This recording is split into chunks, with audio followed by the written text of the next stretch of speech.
Good evening. Welcome to the regular meeting of the Birmingham City Commission at historic Birmingham City Hall, 151 Martin Street.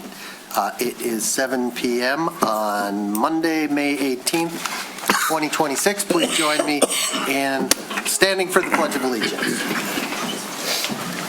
I pledge allegiance to the flag of the United States of America and to the republic for which it stands, one nation, under God, indivisible, with liberty and justice for all.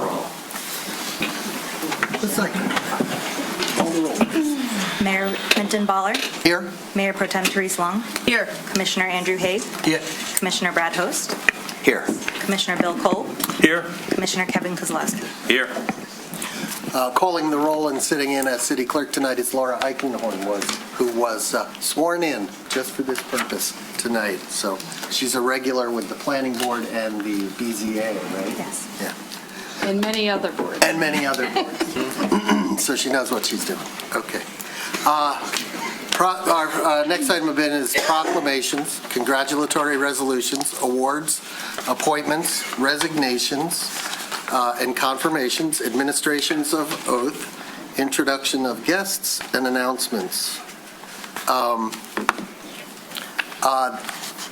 The first item of business is a proclamation in honor of Robert L. Ziegelman, FAIA, and I'm going to go meet him at the lectern, if that's okay. Is that permissible? Is that legal? Great. Mr. Ziegelman. Yes, sir. Set that down here. That's the camera. So I wanted to say a few words tonight before I issue this proclamation in honor of Robert Ziegelman. If you live in Birmingham, you really ought to know who Bob is. Maybe you think you know him, like I did until a couple weeks ago. I thought I knew him. I had no idea. And here's what you need to know about him. The impact that Robert L. Ziegelman, FAIA, has had on the built environment around you in the city of Birmingham may be as great as anyone living or dead. That FAIA, after his name, that means he's a fellow of the American Institute of Architects. The F is important because it's a title bestowed upon architects who have made outstanding contributions to the profession of architecture through design excellence, education, or the advancement of the profession. And Mr. Ziegelman has certainly done all that. He designed or had a hand in designing nearly 50 projects in Birmingham: office, retail, residential, civic, the 555 building, and across the street from it, Azar's Oriental Rugs, which is now Vibe Salon, Munder Capital, almost every one of Fred Lavery's dealerships in Birmingham, 260 East Brown, 280 Danes, the Bank of Ann Arbor, the Adams Street Fire Station, the recent youth addition to the Baldwin Public Library. The list seems endless. Well-known residences such as his own and his neighbors at the foot of the Willets Hill facing the Rouge River, and at Oakland and Ferndale on the edge of downtown, the prominent former home of prominent Birmingham residents Bruce and Eileen Thal.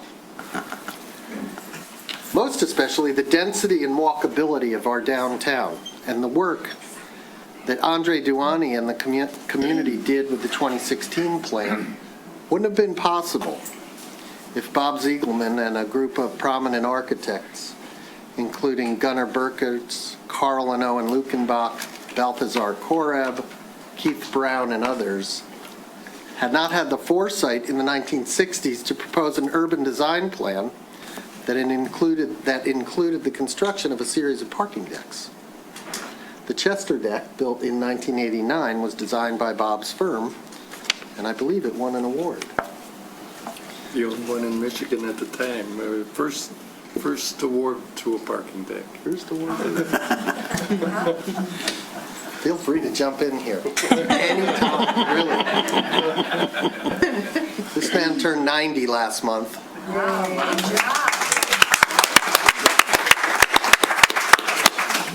And it is on that occasion, roughly speaking, that I call attention to him and proclaim the city's gratitude.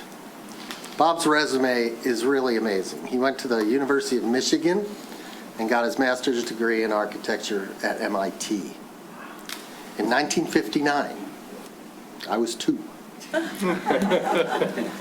He started out working under giants of architecture, Eero Saarinen and Minoru Yamasaki.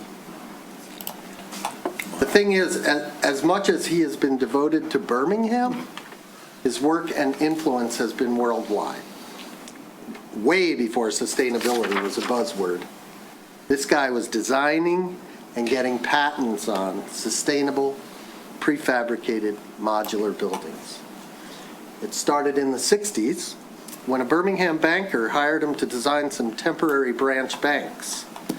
The banker wanted to build a branch system quickly, and he wanted to use temporary branches to test the viability of permanent ones. Well, at MIT, Bob's faculty had been focused on prefabrication. So he had the tools, and he got the job done. And then he went global. Mobile power control centers for Westinghouse, a hospital in Guatemala, housing in Haiti. And today, right now, he's working on housing in Detroit and in Ghana. He has received scores of awards. I had originally said dozens, but Bob fact-checked me. And we settled on scores. His recent renovation of the 555 building, the glass curtain wall that most of us think was a huge improvement aesthetically, was innovative in both its construction and its contribution to sustainability. He improved the building's energy efficiency by 50%. 50%. There's so much more to the story of Bob Ziegelman, and I'm pretty sure he'd be happy to share it with anyone interested. So, oral historians take note. We're here tonight to add to the story. And I'd be remiss if I did not credit former Birmingham City Commissioner Russ Dixon, sitting here on the corner, for bringing this to our attention and urging the recognition. So, I'm going to read right from it. Whereas Robert L. Ziegelman, FAIA, has dedicated a lifetime to serving Birmingham, and whereas he served for more than 20 years on the Housing Board of Appeals and the Triangle District Corridor Improvement Authority, and whereas he has been the design architect on nearly 50 commercial, residential, and civic buildings in town, including homes and commercial and civic buildings, storefronts, and interiors, and whereas he helped set the stage for the essential character of downtown by advocating successfully for the construction of a series of parking decks during the second half of the last century, and whereas he has been a leader in sustainable architecture throughout his career in Birmingham and worldwide, whereas he has won scores of awards for his work and been named a Fellow of the American Institute of Architects, and whereas he has been a continuing source of pride for our community for decades, and whereas the community wishes to demonstrate its gratitude on the occasion of his 90th birthday, now therefore be it resolved that I, Clinton Ballard Mayor, do hereby proclaim Birmingham's recognition of Robert L. Ziegelman's profound contributions to our built environment and the city's pride and deep gratitude for his service. Thank you.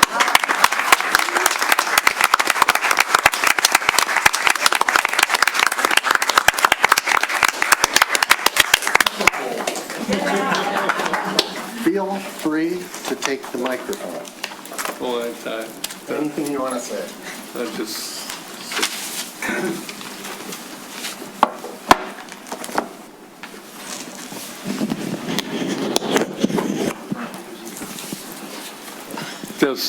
thank you very much, everyone, the commission, and everyone here. Thank you for coming.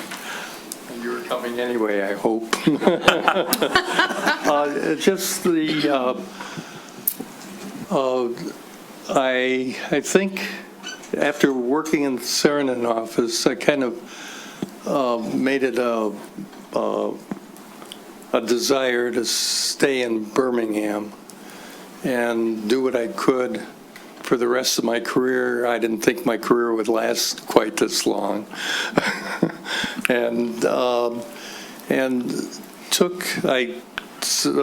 My plan took a complete interest in the betterment of the city and whatever can be done to make it better. And I've kept at it all these years. And thank you for recognizing that I've been here. Thank you.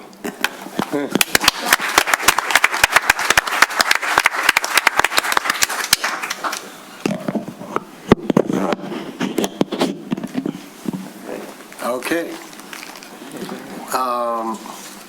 We have announcements. The City of Birmingham's annual Memorial Day ceremony is on May 25th, 2026 at 10 a.m. in Shane Park. It's hosted by the Piety Hill chapter of the National Society of Daughters of the American Revolution and the City of Birmingham. All are welcome to join in a celebration of remembrance. Next up, we have appointments. First, the Housing Review Board, and Rob Hoffman, I think he's the gentleman, is not here. So we're going to try and get him here. Is that right? Yeah. Are we trying? We're trying? Yeah.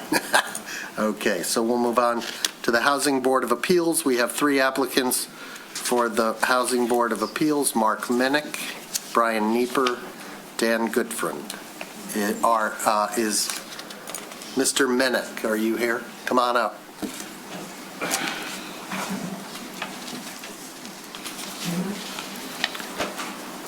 How do you do? How you doing? Hi. Tell us why you want to be on a board that never meets. Well, I was asked that the city has a need, Okay. and I was called to duty. We do. So We do. I And I think we've all seen your resume, so, you know. provided a resume.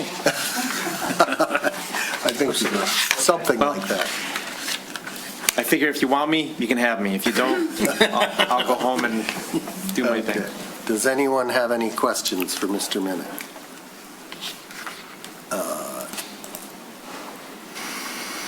No? None? None? Okay. Then let's talk to Brian Nieper.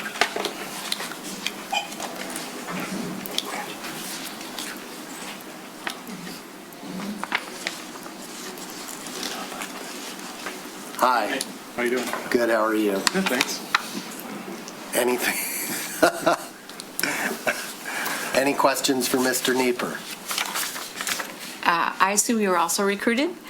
Yes, at the request of Jeff Silke. All right. Well, we appreciate your willingness. Thank you. Yep. Mr. Goodfriend? You too? Ladies and gentlemen, Hi. hi, how are you? Good. Great. I've been a part of this community now for 18 years. I'm instrumental in a lot of real estate here locally, and I think I can add value. Good. Any questions for Mr. Goodfriend?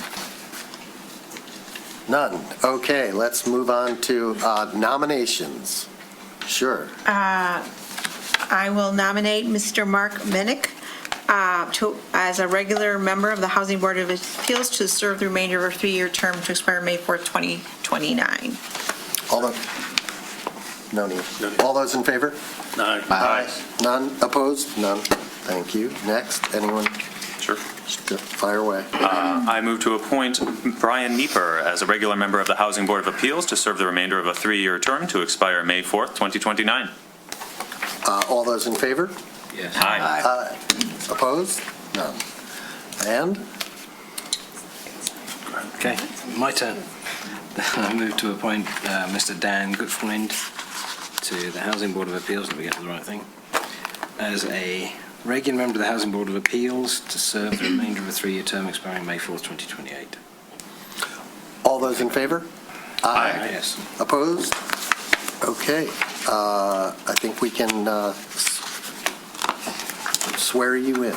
Yep, she's on her way. Please raise your right hands.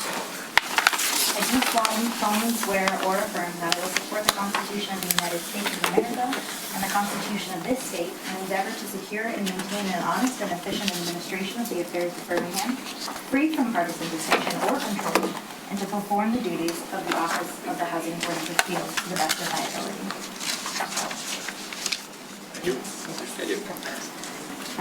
In order of appointments, please sign and put your name.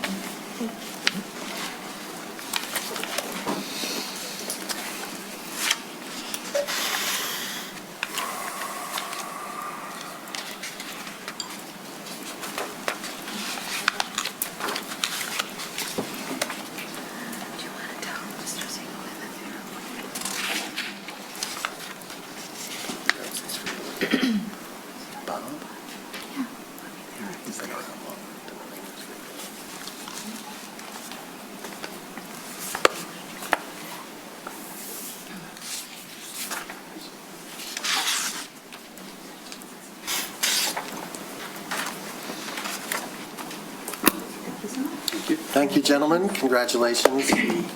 This may be the only city meeting you attend during your tenure.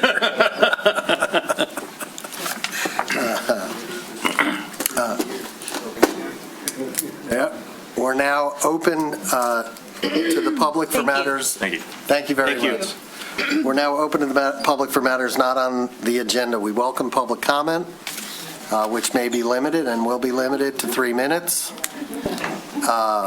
per person at the beginning of the public comment portion of the meeting on items or discussions that do not appear anywhere else in the printed agenda. The Commission will not participate in a question and answer session and will take no action on any item not appearing on the posted agenda. The public will also have the opportunity to speak on agenda items as they occur when the presiding officer opens the floor to the public. So if you have a comment on something that is not already on the agenda, please approach the microphone, state your name, your city of residence.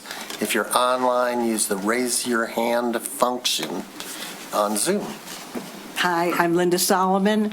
My studio is 639 Purdy.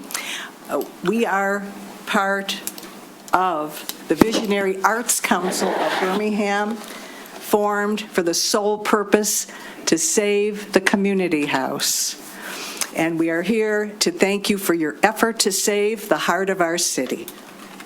I'd like to introduce a few of the members. I'm very honored that Gail Caldwell is here tonight, who served for 18 years as the executive director of the community house and is in full support of your effort to purchase. Thank you. My name is Ann Merven, and I grew up in Birmingham, but I'm currently a resident of Royal Oak. But I've had the opportunity to be honored by the community house as a pillar of the community, and I'm thankful for the thoughtful consideration that the city has given to keeping this asset open. Thank you. Thank you. My name is Pam Bouchard. I lived in Birmingham for close to 15 years. My husband and I recently moved to a mile away, but I'm not in Birmingham anymore. But Birmingham was so important to me the whole time I was here. And when I was 24, I bought my first house. I flipped it and I made money on it. And then I bought the next one. And the homes here are just amazing. But one of the things that's so amazing about this town is the loyalty that we all have to it. And we really all believe with all our hearts that you should keep the community house and that it should be the center of Birmingham. So please help us make this happen. And we really appreciate all of the help that we know you're going to give us. Thank you. Thank you. Well, I can't tell you how much it means to the city and to all of us who've worked over the years to keep the community house alive. When I heard of some of the things that were going to be done to it, and I can't thank you enough for saving the community house, purchasing it, and I know you'll never regret all the things you'll do with the community house. There's so much that goes on there, and so many people who use it, and it's so exciting that you have been the ones who stepped in with the money and bought the community house and recognized its presence and I think I see it as the center also of the park. And they're all tied together, not the center of the park, but part of it. And I can't thank you enough from all Birmingham people what you have done by purchasing that building. Thank you, thank you, thank you. Thank you, and we haven't yet purchased the building. But we know you're gonna. That was Gail Colwell. Ms. Colwell, where do you live? I live in Bloomfield Village. I'm not a Birmingham resident. That's okay. We just, it's part of our routine. We have to say where you're from. Thank you. I'm just lucky to have worked in Birmingham for 18 years in the community house. And we're lucky to have had her. It's an easy act to follow. I'm Mary Ryan Terrace. I've lived in Birmingham for 56 years now and taught in Birmingham schools and spent many a day, many an hour at the community house, either in classes for myself, for my kids, stories that have been told, performances that were involved. And it really is very much the heart of the city. I mean, it's right here in the city center where we all just know where it is. This is the heart of it right here. So, thank you. Thank you. You're welcome. Appreciate Thank you. it. Thank you. Oops. Thank you. I'm Bob Ziegelman.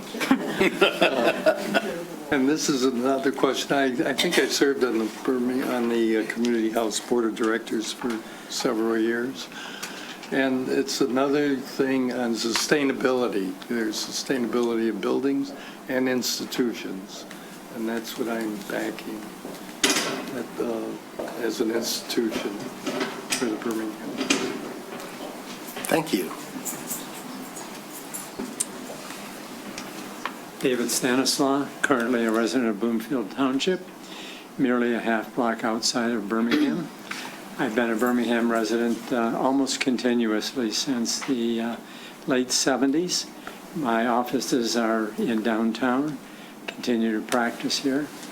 I've provided pro bono services to the community house since 2010 and have continued to support its healthy functioning whenever I've had the opportunity, including modestly at this point. I really invite the board, the commissioners, to really consider preserving the community house for all of us, everybody in this area. Thank you. Thank you. I was forced up here, but my name is Carolyn Buxton, and I live in the city of Southfield, not too far away, but I am in full support with these great people that have this vision for the community house, and I am willing to lend a hand, hold up a sign, or whatever is needed to make this dream come true for the city of Birmingham. Yes. Thank you. Kristen? Hi, Kristen Boundy. I live on Henrietta Street, been in Birmingham for about 5 years now. I have 2 kids that go to the ECC at the community house and believe that securing the deal quickly is of the utmost importance to provide stability and certainty to the teachers there and keeping them in this community. Thank you. Thank you for your time. Thank you. Thank you. We have more? Come on up.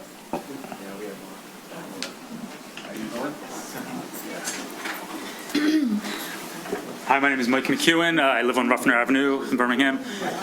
I also support the community house, but I want us to talk about something else here tonight as well, but just want to go on record. My request is just to address an ongoing issue that I believe a lot of Birmingham residents are frustrated with, which is the continued excessive noise on Woodward Avenue. I don't think any of us are surprised by that, but it's definitely getting worse and it's not going away. Just last night, my wife had to call the police at 11:30 on a Sunday night because the noise was unbearable and we couldn't even sleep. So, you know, we lived here about 5 years and we love this community, but you know, the fact that my wife has to call the police at 11:30 on a Sunday before a busy work week, and our neighbors talk about this a lot, that it really degrades the reputation in my mind of this community. You know, we moved here because of the walkability, because of the great amenities, and all the reasons people move here for. But, you know, if I were moving here again or looking for a place to move in Michigan, I don't know if I'd select Birmingham, quite honestly, because of this issue. Now, I know that this commission, you know, doesn't directly have influence over everything because Woodward is a state highway. But, you know, a few things I would love to see as a resident. I'd love to see this group continue to raise your voices and continue to keep pressure on state legislatures, work with other adjacent communities like Ferndale, Royal Oak, Bloomfield Hills, to see how you can collectively come up with some solutions.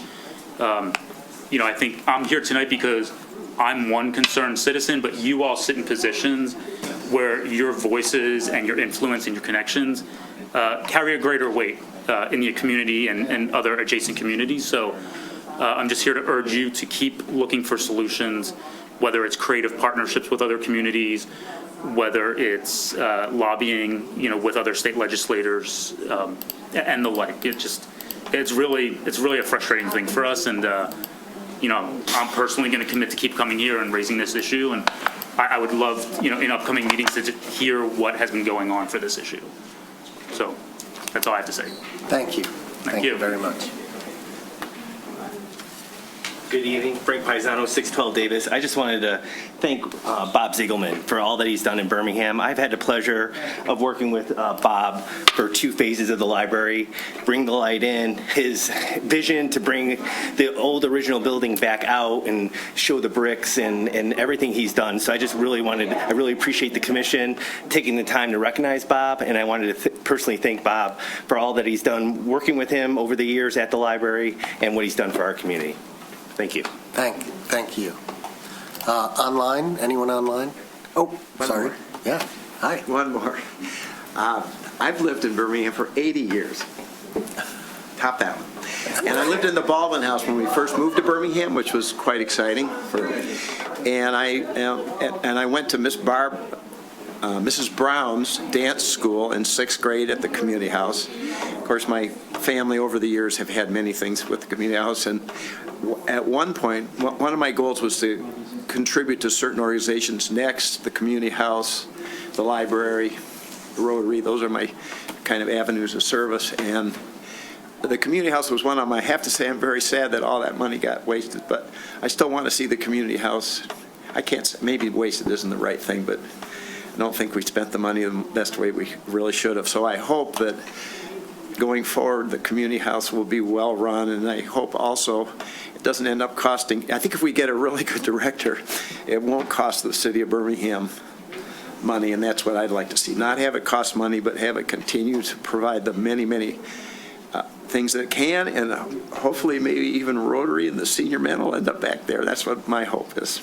Thank you. Well, we hope you will help us with that. I will do all I can as long as I'm here. Before you leave, please state your name. For David Underdown at 437 Suffield for 51 years. One place. Thank you, Mr. $67,000 for the house.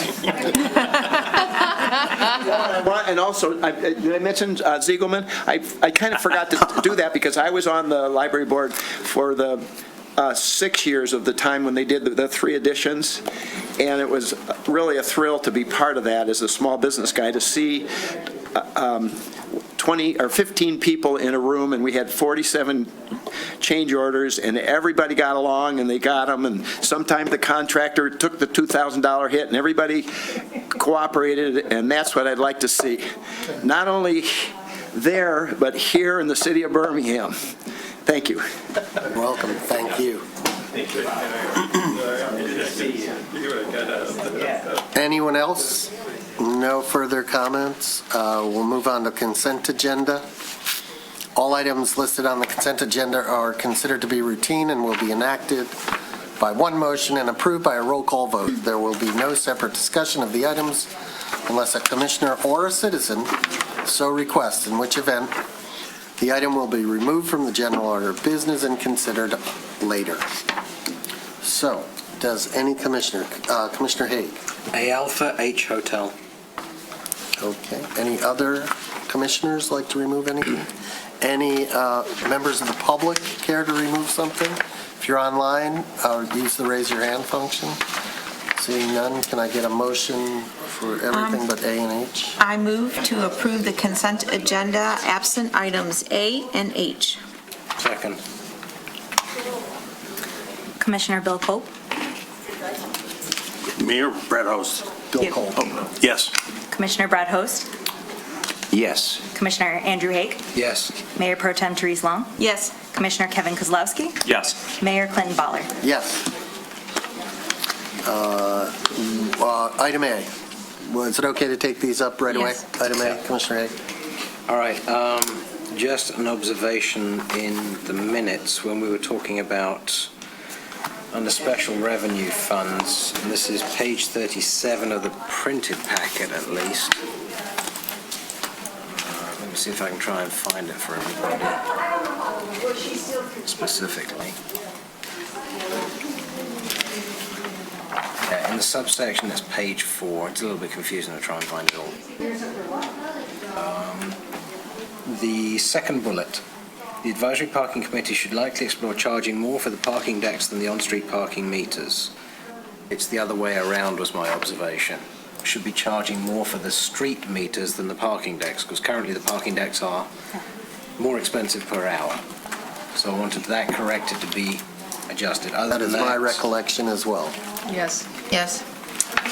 Thank you for catching I'm that. okay with the rest of it, thank you. So motion to approve item A with the noted amendment. Second. Roll call, I guess. Mayor Clinton Baller, Yes. Mayor Pro Tem Therese Long, Yes. Commissioner Andrew Haig, Yes. Commissioner Brad Host, Yes. Commissioner Kevin Kozlowski, Yes. Commissioner Bill Kolb. Yes. And item H. So this may actually need Mr. Katz or Ms. Chavez. So I've got a couple of questions on this.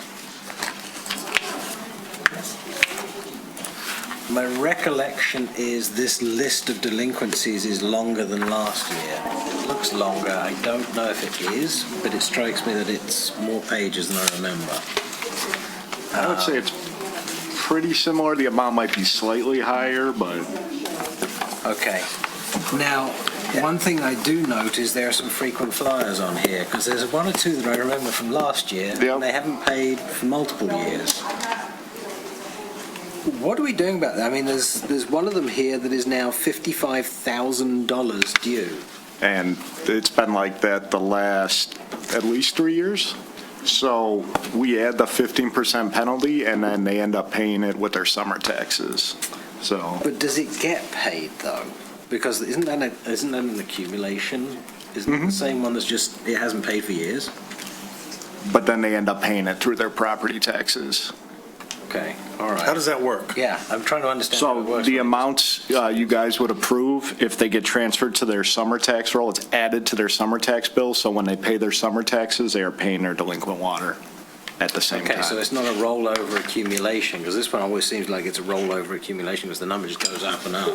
Yes, because this is really how that individual is paying their water bill, more or less. They're not paying it to us. At the time we send the bills, they're paying it through their summer taxes. It doesn't roll over into Okay. multiple years. All right, that's what I was trying to figure from this, because I recognize the number every time, and it's just... They're using a lot of water as well, I because guess this they're is just a filling up one-year swimming period. pools. Yeah. Yeah. and it's only 6 months of past due. So even though we would transfer 55,000, there still is a balance remaining after, and then future water bills will continue to accumulate, and that balance generally has gone up. Okay. Does the penalty go back to the bill and we charge interest on the penalty?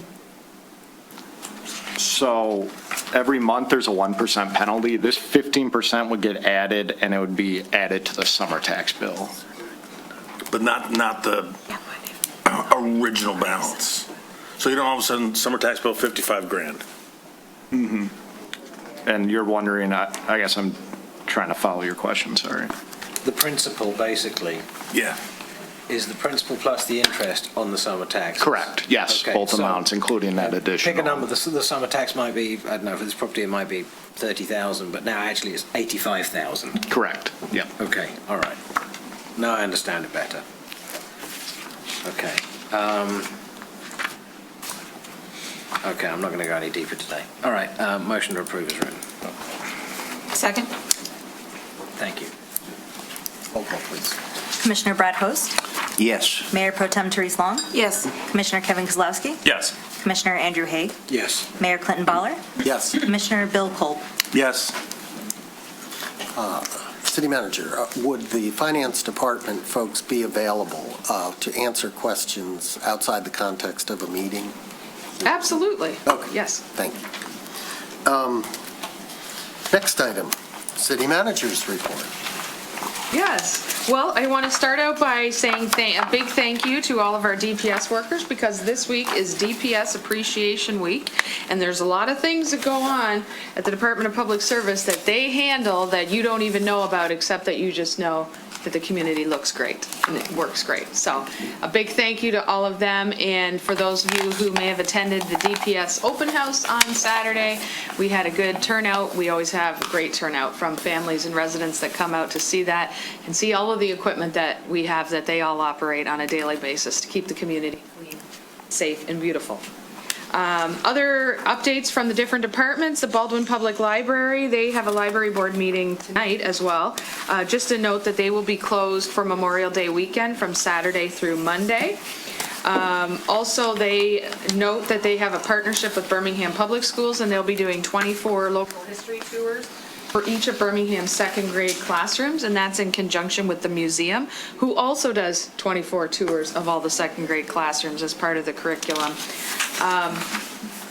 Also, the library it lists in the report a couple of different programs that are coming up in the next month. One, Whimsical Garden Woodcuts, June 1st, After Hours Teen Study Night, complete with therapy dogs, Saturday, May 30th, and the Summer Reading Kickoff, which is June 12th. And they do go into a lot of schools, too, and talk about their summer reading program over the next month before the kids get out of school. From the Birmingham Museum, as I mentioned, they're doing the school tours as well. Plus, they are inviting you to the Juneteenth celebration of the Taylor and Harris family at Greenwood Cemetery on Juneteenth, Friday, June 19th. Those are the two families that were part of were first black settlers that were freed slaves that settled in Birmingham. They have a long history, and so that'll be held if anybody is interested in attending. From the Birmingham Shopping District, the farmers market's off to a busy start. As you know, I mentioned to Commissioner Host this morning that I personally tried to get to it on Sunday and couldn't. There was so much traffic and so many people in the parade and everything.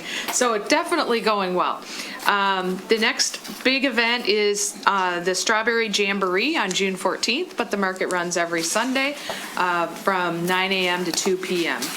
Also, the first outdoor movie night will be held by the BSD on Friday, June 5th, which, hard to believe, is coming up in several weeks. Those are also very popular. From the city clerk's office, we had a great day yesterday with the Celebrate Birmingham Parade and the party in Shane Park. You notice there's a lot of events going on right now as we have nicer weather. So thank you to everyone who set that up, especially the clerk's office who organized and ran all of it, and all of the volunteers that assisted with it. Again, there was a good turnout and, of course, beautiful day. So we also want to say thank you to our presenting sponsors, Bloom Pediatrics and the Bank of Ann Arbor, which helped make this event possible. Also from the clerk's office, if you're interested in going on you can go online, birmingham.gov.org/sticker contest, and we have 25 residents, mostly of the shorter, younger variety, that have submitted designs for a new I Voted sticker. And the winner of this contest will have their stickers proudly displayed at the next 2 elections in August and November. They'll be given out to everybody that votes, so make sure you go online and vote for somebody's design. In other news from the communications department, we just want to let you know that this gets a little technical, so I won't bore you with all of the details, but essentially all of our public documents and our websites and so on are subject to new web content accessibility guidelines to make it easier for people to see and understand whether they have vision issues or other such issues. So there's been a lot of education going on that, and our communications team is on that. And we do have a deadline, which for cities under 50,000 has been extended a year. So we have until April 26, 2028 to ensure that all of our documents and publications and social media and websites and all of that is compliant with that. So we are working on that in the background, and we'll make sure we meet that deadline. From the engineering department, some construction updates. Bird Phase 1B project has started, and the contractor has started, construction is currently working on the water main installation. The Wimbledon Phase 1 project, you see there's a separate report at the end of the agenda on that, which basically says we're finally wrapping that project up. The concrete has been poured on the south side. They're doing some restoration and some sodding in some areas, and we'll be doing the cape sealing very soon. Of course, it's all, the last couple of steps with the concrete pouring, setting, and cape seal is weather dependent. So the 2025 concrete program is also ongoing. The contractor has completed some of the work at the park locations and is continuing work on concrete repairs at the intersection of Maple and North Eaton, and also multiple other locations across town. The 2027 Cape Seal program, we will be having a residents meeting for those that are on the streets that will be Cape Sealed in the next round. That'll be held on Thursday, May 27th from 5:30 to 6:30 in this office. Also on June 1st, there'll be a resident meeting for the Fortin Road Sidewalk Gap Closure Project. So anybody whose homes are in the area where we'll be filling in the sidewalk gap, they'll be invited to come to the resident meeting as well. And I believe you all wanted to see some of the communications ahead of time, so we will definitely provide those. And lastly, there's also a resident meeting to introduce the North Old Woodward project. That'll be held on Tuesday, June 2nd from 5:30 to 6:30, also in this room. So engineering is up and running and very busy with all of the construction projects and work that's going on around town. From the fire department, on Sunday, May 3rd, we had 6 members that participated in the annual Fight for Air climb. They climbed 1,548 steps at Ford Field. The teams, they went around in the 100 section up and down, and they used to go up in the Renaissance Center. So our Birmingham firefighters, that team, they helped raise nearly $2,000, first of all, for the organization, and secondly, they came in second place overall. So we're very proud of them. Thank you.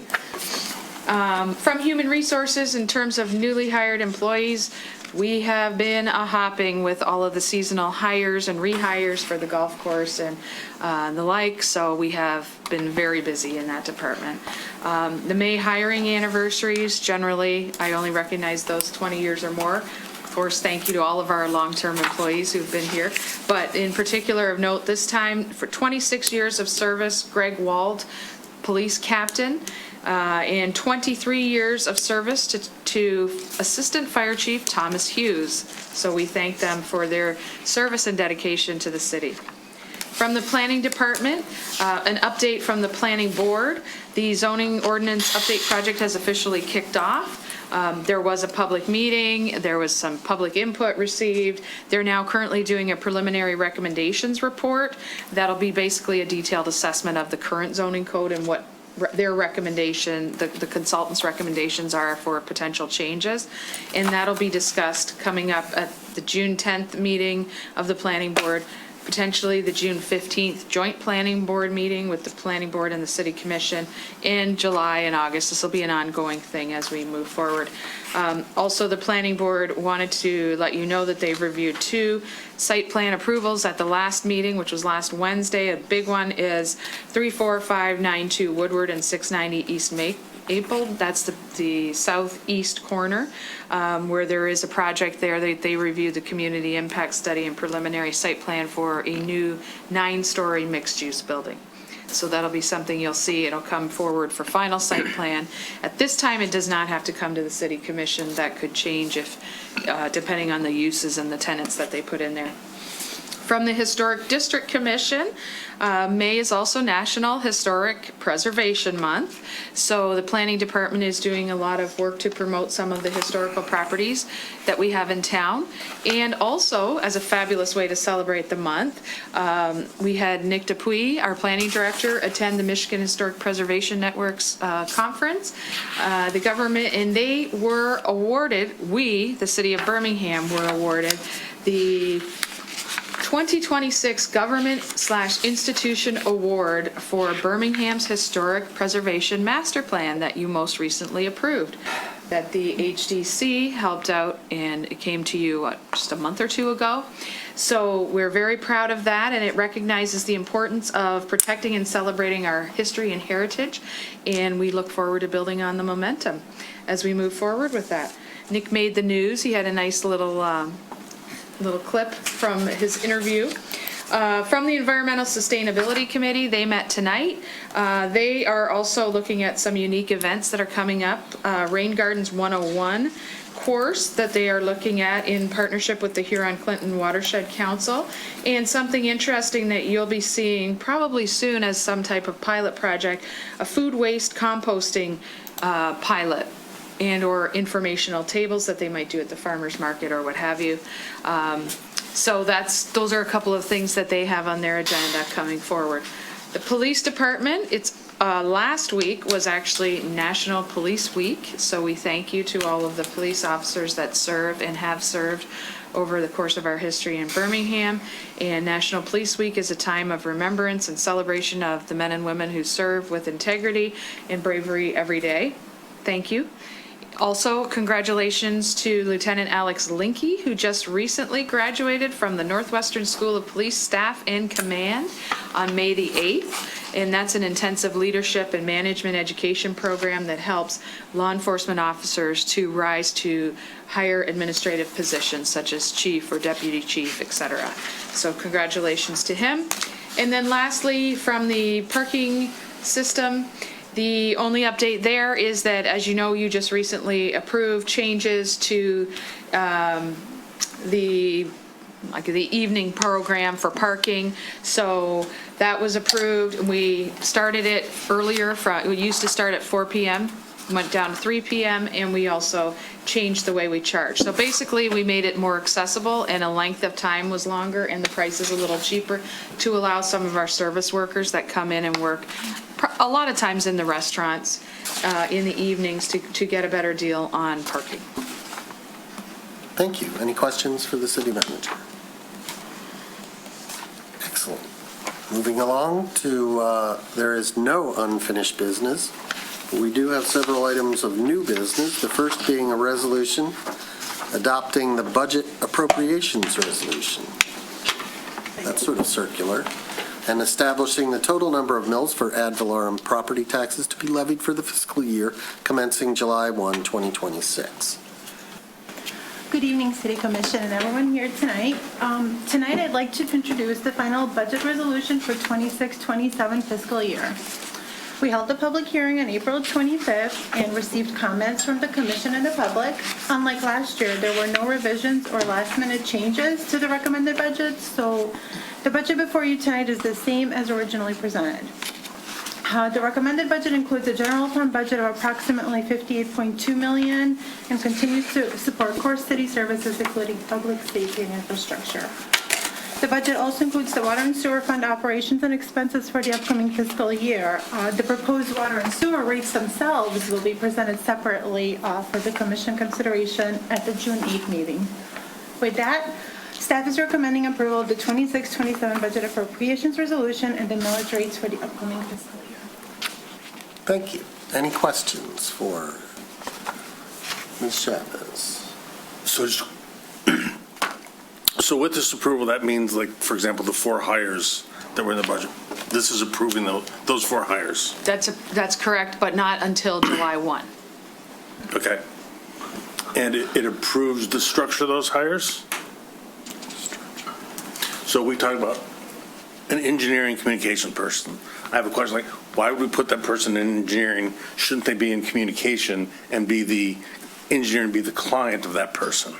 Okay, generally speaking, the commission looks at the budget and the number of full-time and part-time employees. And generally, it's under myself to look at how to designate those departments and spread the work and dictate where to place those people. I'm happy to hear your comments on that, but generally, the budget approval is to approve the number of FTEs. Okay, my question relates to the efficacy of the spend. So I'm not micromanaging, that's not what I'm trying to do. But the efficacy of the spend would be around peer professionals in your chosen career. So having a communication person in engineering seems not as efficient to get the most out of that FTE and the wisest spend of money. So that's why I'm asking the question.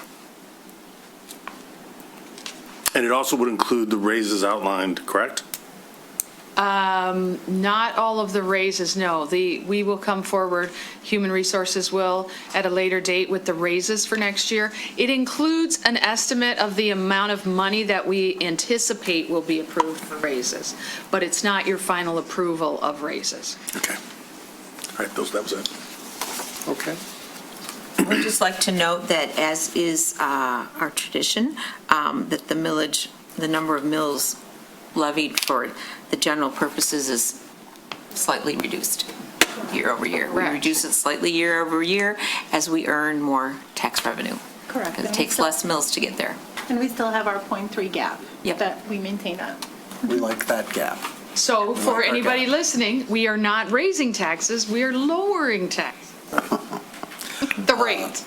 We're lowering the rate. The value of your house probably went up. Correct. So your total tax bill may not decline, but we're not adding to the pain because we are continuing to reduce the millage rate. Correct. Ms. Gaudenzi, do we need to read the entire resolution word for word, or can we move the suggested resolution? Move for the suggested. I would like a motion moving the suggested resolution. I would like to move the suggested resolution approving the 2026-2027 budget appropriations resolution. Second. This one is definitely a roll call. Mayor Pro Tem Therese Long, Yes. Commissioner Andrew Haig, Yes. Commissioner Bill Kolb, Yes. Mayor Clinton Baller, Yes? Commissioner Kevin Kozlowski, Yes. Commissioner Brad Host. Yes. Excellent. And we move to item B. Thank you, Ms. Chavez. A public hearing for confirmation of the role for Wimbledon Phase 2 project, sewer, and this is for sewer and water laterals, special assessment. So we are going to open the public hearing at 7:53 PM. Right. Good evening, Ryan Katz, Deputy Treasurer. Tonight, we recommend the adoption of the resolution before you confirming Special Assessment District Roll Number 920, Bird Avenue Phase 1, Wimbledon, sorry about that, Wimbledon Phase 2 project sewer and water laterals. Defraying the cost over a 10-year period at an interest rate of 7.75%. The hearing of necessity was approved on May 4th, and notices were sent out as shown in the report. Thank you. Thank you. Members of the public, this is a public hearing, so if you're here to speak on this, please approach. If you're online, use the raise your hand function. Seeing none, we'll close the public hearing at 7:54. Any questions or comments from the commission? Commissioner Cole. So, accepting that I'm new, everything else has been 5 years. Why is this 10? the amount for the paving assessment is much larger than your typical water and sewers, and because paving is included in the next one that I'll be presenting tonight, that is why this is also over 10 years. In other words, the sewer and water laterals are tied to the paving. The people are going to get a big bill for both, so. Correct. And if it was just the sewer and water laterals, they're generally over a shorter period, such as 5 years, but being that the paving was included. Do we have a threshold, like, for average or anything, or is it discretionary? It's not a hard number, no. It's more or less, is it low, medium, or high, and discretionary. But it appears to me, as a new observer, consistency's been a very important part of what we've talked about on many issues. And this is, in my experience so far, clearly inconsistent. Well, we could discuss bringing more consistency to it. Cape seals are always 5 years. Other things have been. Okay. Yeah, so. Are there any laws regarding same, Ms. Godins? No. There's nothing in the charter or anything. No. Any other questions from the commission? We've already heard from the public. And this one, we do need a full reading of the resolution, correct? Yes. If Mary was here, she would say yes. Well, Mary's not here. She may be watching. She's always here, right? Okay, can I get somebody to read this whole thing? I would like to make a motion adopting a resolution confirming special assessment rolls 920S and 920W as follows. Whereas special assessment roll designated roll number 920S and roll number 920W has been heretofore prepared for collection, and whereas notice was given pursuant to Section 94-7 of the City Code to each owner or party in interest of the property to be assessed, and whereas the Commission has deemed it practicable to cause payment of the cost thereof to be made after the time of construction, and whereas the Commission Resolution 05-117-26 provided it would meet this 18th day of May 2026 for the sole purpose of reviewing the assessment roll, and whereas at said hearing held this May 18, 2026, all those property owners or their representatives present have been given an opportunity to be heard specifically concerning costs appearing in said special assessment roll. Now, therefore, be it resolved that special assessment roll number 92S and roll number 920W be in all things ratified and confirmed, and that the city clerk be and is hereby instructed to endorse said roll, showing the date of confirmation thereof, and to certify said assessment roll to the city treasurer for collection at or near the time of construction of the improvement. Be it further resolved that special assessment shall be payable in 10 payments as provided in Section 94-10 of the Code of the City of Birmingham, with an annual interest rate of 7.75% on all unpaid installments. And this includes Sidwell numbers, street addresses, estimated sewer SAD costs, and estimated water SAD costs as laid out in agenda item from tonight, 8B, pages 132, 133, and 134. Second. I think you beat me. Photo finish there. Roll call, please. Any comments on the motion? No? Okay. Roll call, please. Commissioner Brad Host, Yes. Mayor Clinton Baller, Yes. Commissioner Andrew Haig, Yes. Commissioner Kevin Kozlowski, Yes. Commissioner Bill Kolb, Yes. Mayor Pro Tem Therese Long. Yes. Thank you. Okay, item C, we have another public hearing for confirmation of the Roll Wimbledon Phase 2 paving special assessment district roll 920. We'll open that public hearing at 7:58 p.m. All right, well, good evening again. Tonight, we recommend the adoption of the resolution before you confirming Special Assessment District Roll Number 920, Wimbledon Phase 2 paving, defraying the cost over a 10-year period at an interest rate of 7.75%. The hearing of necessity was approved on May 4th, and notices were sent out as shown in the report. Thank you. Thank you. Public hearing, anyone in the public like to speak? If you're online on Zoom, use the raise your hand function. If you're in the room, approach the chair or approach the microphone. Seeing none, we'll close the public hearing at 7:59 PM. And any questions from the City Commission? Commissioner Haig. Just Commissioner Cole's point about consistency and Mayor Pro Tem's observation, Cape Seal's for 5 years, this is Cape Seal over 10 years. But this is a Cape Seal as part of a road construction. I meant Cape Seal as the plain Cape Seal program. My apologies. Yeah, these are big numbers too. So. This is a reconstruction where you're digging up the whole road to do the I just utilities. want to make sure that everybody understands, Yeah. because there was a statement that I should have been clear. I meant the slightly Cape Seal program that is only Cape Seal. Thank you. You're not opposed to the 10 years, are you? No, I'm not opposed to it. I just want to make sure that there's an understanding, because when we talk about Cape Seal, we've actually even had 3-year pavements on Cape Seal before. But actually, I did have another question, I think. For this one, when we actually look through the minutes, page 211, which actually goes through the original data we have from the May 4th memo, everything still refers to the 85-25 splits. I didn't see anything in here that actually codified the 50-50 in this motion, unless I missed it somewhere. And I just wanted to make sure that we captured that. I believe that was in the public hearing of necessity motion, and therefore these costs have been calculated using the new 50-50. Yes, they've been updated to include 50/50. I was just looking for that to be written down somewhere, because belief is worth the paper it's written on. Well, it's not something we ever do. Because it was an exceptional circumstance and different. That's why I want to make sure we captured it as a point of record. That was all. Okay. Would you like to read the resolution?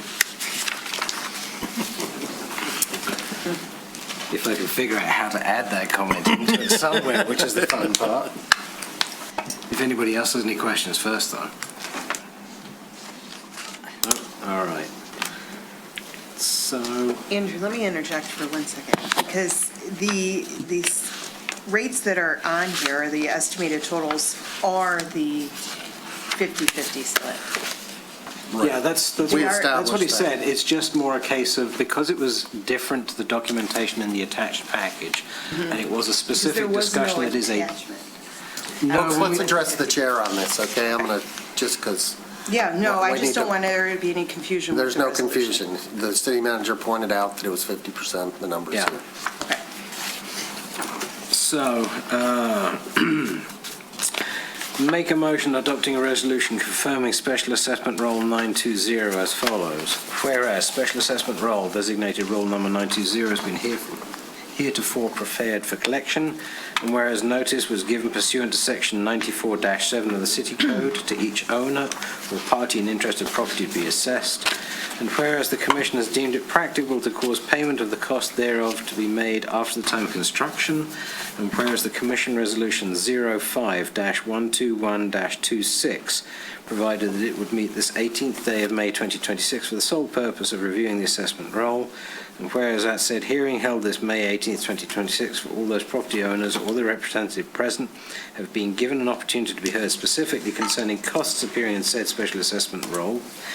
Now, therefore, let it be resolved the special assessment roll number 920 be in all things ratified and confirmed, and the city clerk be and is hereby instructed to endorse said roll, showing the date of confirmation thereof, and to certify said assessment roll to the city treasurer for collection at or near the time of construction of the improvement. Be it further resolved that the special assessment should be payable in 10 payments as provided in Section 94-10 of the Code of the City of Birmingham, with an annual interest rate of 7.75% on all unpaid instalments. Sidwell numbers, street addresses, and estimated total paving SAD costs based off the previously agreed 50-50 cost split are listed on pages 209 and 210 of our printed package, which is in Section 8C of the agenda online. Second. Comments? None? Roll call, please. Commissioner Andrew Haig? Yes. Commissioner Bill Cole? Yes. Mayor Pro Tem Therese Long? Yes. Commissioner Brad Host? Yes. Mayor Clinton Baller? Yes. Commissioner Kevin Kozlowski? Yes. Another unanimous vote. In fact, I think every vote tonight was unanimous. I promised to point that out. I forgot, so I'm going to do it now. Item D, resolution to award the Wimbledon Phase 2 project contract. I won't read the rest. Good evening, City Commission. Brought forward to you tonight is the Wimbledon Phase 2 contract award. With this, we received 7 bids from contractors, and the low bidder was Ingalls Civil. With this, the project is Wimbledon Phase 2. That goes from Oxford to Adams Road. Information about utilities and the scope of the project was presented back in October 27th, 2025, and then earlier on this month, last month on May 4th. With this, as normal contract awards brought forward to City Commission, we're asking for the contractor's bid amount plus 10% contingencies. And with that, I'm available for any questions that City Commission may have for the contract award. Okay, I'm going to point out that the suggested action, or the action that the city wants, is to approve the contract. There are other things in here, such as trees, that we might want to talk about. I've been advised maybe it's a good idea to talk about that after or separate from the actual contract award. So that's all I'm going to say about that. Any questions from the commission or comments? Commissioner Haig. So when I read through the bid documents themselves and supplemental instructions to bidders, I see there is section for liquidated damages, A, B, C, etc. It's good to see that based off the experience on Phase 1, but the piece that I'm not sure about, and maybe I missed it in here, it talks about completion date specified under time of completion. Who defines what the duration is? Because if I'm signing a contract and I get to be the project manager, then my 100-day project is automatically a 200-day project in my bid, because I have a 100-day buffer now. So who defines the duration that then triggers the liquidated damages clause? That's where I don't. Is this an engineering understand. question or a legal question? Both. Okay, well, it's. Laura, I left the contract books on her. I know where they are in the document. Yeah. In the meantime. It's huge, but it's in. I'm not questioning the amount. So from a legal perspective, it's not the amount or the wording of the liquidation. It's just. Make sure it's clear when the penalty is going to start. Exactly. My project manager hat will put in a nice big buffer if I'm allowed to. It will be huge.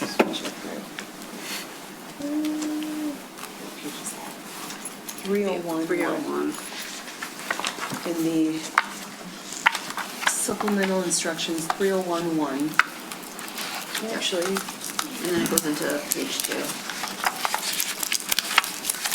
We may have different pages. Is there a section of the contract, section of 301? I think we may have different page numbering because my. Section 301? She's saying section 301, sorry. not page, yeah. No, that's all right. It looks like it's on page, wait, 301? No, 301's the specification pages. The contract book doesn't have numerical page numbers. It's by section. It is 364. Page 360, okay. Page 364 of the Do packet. you want time to look this? Let me take a little read of that while. Are there go through other items? other questions or comments? I do have one more, if I may. Oh, okay, that's fine. I thought I'll you read were this. researching. While I was talking, I would actually like to split out the motion so that we uniquely discuss the contract award. That's and fine. then the second part, I would like to have that entirely separate That's up to discussion. the maker of the motion. Just my wish there to keep it very clean and differentiated. Fair enough. Thank you. KK? Good. Are you looking at me to make a motion, or? No, I thought you had your hand up to make a, I did, but I think Commissioner Haig addressed okay. my concern. And we're still working on that? So I'm going to ask It's you. page 364 of the Okay, agenda. And it gives the dates. Yeah, the dates are defined. So I think the folks, this is me, can I speak? I think the folks who live on Wimbledon Phase 2 would very much like to know, in a maybe briefly nutshell, what we've done or are going to do other than hiring a different contractor for this. Give them some comfort that Phase 2 ain't going to go like Phase 1. Phase 2 is not going to go like Phase 1. First of all, assuming that the commission approves it tonight, it's going to start this season. What happened last time was the contract didn't get awarded at this time we had anticipated. It took a little longer.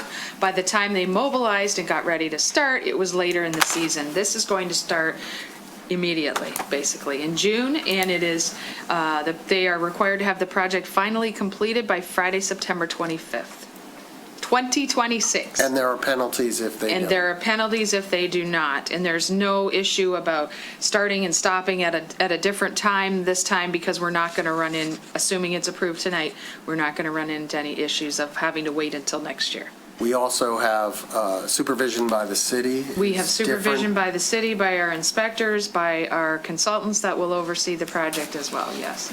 And there are pre-construction meetings where we kind of lay down the laws, right, about staging, things of that nature. Yes. And that will result in different practices from the first, right? I hope so. I say that because we will give the same instructions that we gave this time. Whether they follow it or not, there's a little bit more substance in here for us to deal with them and penalize them if they don't follow. Okay, thank you. Commissioner Haig. Okay, so yes, the September the 25th observation. But going down through it, it says contractor shall have the project substantially completed by Saturday, August 29th, 26, excluding the work associated with the storm sewer outfall. So what happens if pieces go longer, or is the penalty clause effective as of September 25th, or is it staged? Because if it says substantially complete except, that means it's basically is complete except for a portion. So there's an expectation that then there is a trigger at that point, right? Right, the liquidated damages paragraph A, if I may. Oh, but by all means. Lays out $1,000 per day for each calendar day after the completion date specified under the time of completion that the work be performed. So that is referring to the dates specified above. For each day that the project is not substantially or finally complete. So it does apply to each of the dates. That's why I was looking for the milestones as triggers. Yep, Okay, yep. so thank you for that. And then it also mentions that they should be allowed to start on or after June the 15th. What happens if they're ready earlier? If they come to us and say a week early, hey, we're good to go, can we start? Do we make them wait a week? Generally speaking, no. If they wanted to start earlier and we could arrange the pre-construction meeting with them and have all of the discussions we need to have before they start, then yes, we would be happy to have them start a week early. I would make sure that that's covered, because right now we say you can't. Well, it says starting on March 8th, they may start to mobilize operations. Mobilise, but what happens if they say, we want to break ground? That'd be fantastic.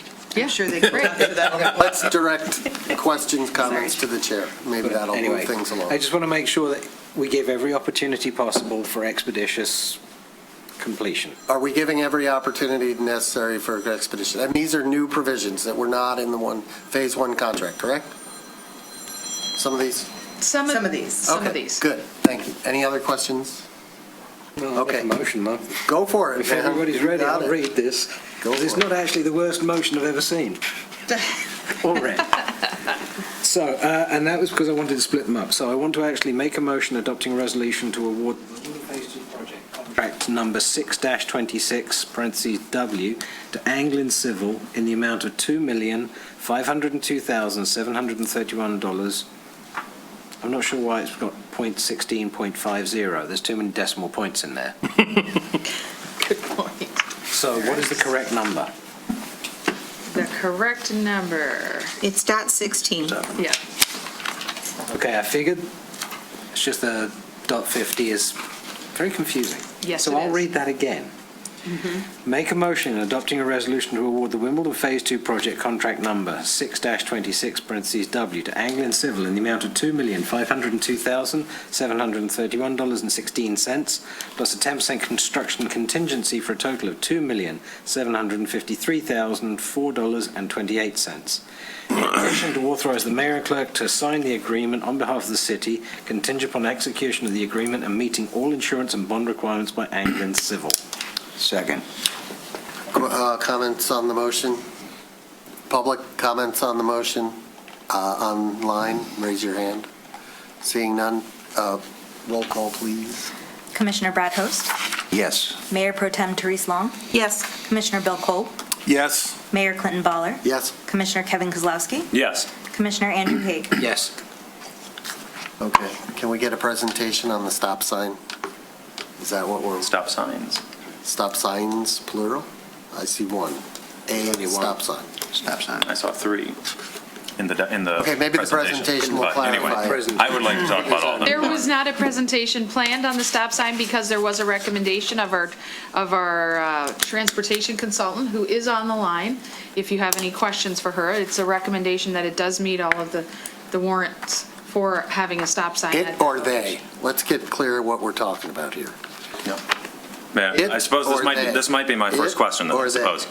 In the document that we received, the Wimbledon intersection evaluation, I saw 2 different intersections that are under discussion. One is Warwick and Wimbledon, and one is Poppleton and Wimbledon. Both seem to be slated for some changes. Warwick, there is a suggested addition of a stop sign for traffic roughly southbound on Warwick. And then on Poppleton, as far as I can tell, there is the addition of pedestrian crossing signs and the removal, I believe, of 2 existing stop signs for east and westbound traffic on Poppleton. But there was no suggested motion about the conversion. The Poppleton and Wimbledon intersection is currently an all-way stop. And the suggestion here is that we change it to a 2-way stop. Let's talk about that one first, because that one's probably simple and doesn't have... Julie, can you hear us? She's unmuted. Oh. I know, I unmuted her. Okay. But, Are you paying attention, Julie? well, she We got here unmuted pretty herself. I just heard her. It's here, but it's a bad sound. Oh, okay, because she did unmute herself, so she Hold on. was paying I attention. think I heard Me? it. Yes. Yes, There now we can. go. Apologies, I was checking with the correct one. Okay, so Julie, the question is regarding the intersection of Poppleton and Wimbledon and the removal of 2 stop signs, changing it from a 4-way stop to not a 4-way stop. Yeah, so let me explain. The Poppleton one, basically right now, it's a really large intersection. They kind of are a combined intersection right now. In the new design, they're basically going to be 2 separate intersections. So when we looked at it with the all-way stop, they were too far apart for it to even work. So we needed to operate those 2 intersections like 2 separate. And so we're recommending stop signs on both the northbound and southbound approaches, but not the eastbound and westbound approaches, because the stop signs would be too far apart. So this The other thing that we recommended was because the crosswalk on the north leg was not at the intersection, to treat that like a mid-block crossing with the addition of some signage. Okay, so 2 questions that I have on what you just said. First, with regard to a crosswalk, we really don't have crosswalks on Cape Sealed streets, do we? Do we paint crosswalks? No, from a technical definition, a crosswalk can be, whether it's marked or unmarked, it's considered a crossing. So we have ADA accessible facilities there for the sidewalk and crossings. And so stop signs are to be located a minimum of 4 feet behind the crosswalk. The one on the north leg is too far away from the intersection to operate at the intersection. So that's why we're treating it like a mid-block crossing and placing the stop sign south of the crossing location. We're still talking about Poppleton, right? Correct. Poppleton and Wimbledon. The other question about that was, do we do anything, apparently we're not concerned about muscle memory, let's say, when people, are used to a four-way stop and now there is none. Nobody stops for them anyway. Pardon? Nobody stops for them anyway? Well, okay. My question is really for the consultant. Sometimes when traffic, when you change things, you put flags or something, but there's nothing to put flags on because you've taken away the stop, not added the stop, so. If no one else is. Intersection, it is going to look a little bit different because we are bringing in the curb on the south leg. Thank you, Melissa. And you can see where all that red is on the south side, and you can kind of see where the previous curb line was and how we're modifying it. So it's going to look quite a bit different as you're driving through. And there's no opposition to any of those stop signs, the two that are remaining. And there's no opposition to removing the two, correct? Wait. Okay. I object to removing the two. Okay. That's why I brought this up. So I understand your explanation of the treatment of the crossing on Poppleton north of Wimbledon, right? It's one of these funny things where the crossing doesn't occur at sort of the corner, and so we're treating it like a mid-block crossing. We're not putting a stop sign in that location. Fine.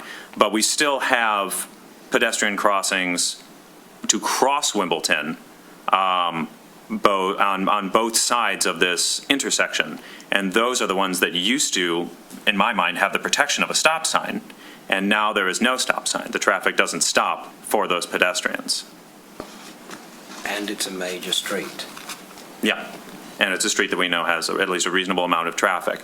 So that is my concern, is that those two crosswalks, the ones that are actually for crossing Wimbledon itself, used to have stop signs there, and now they do not.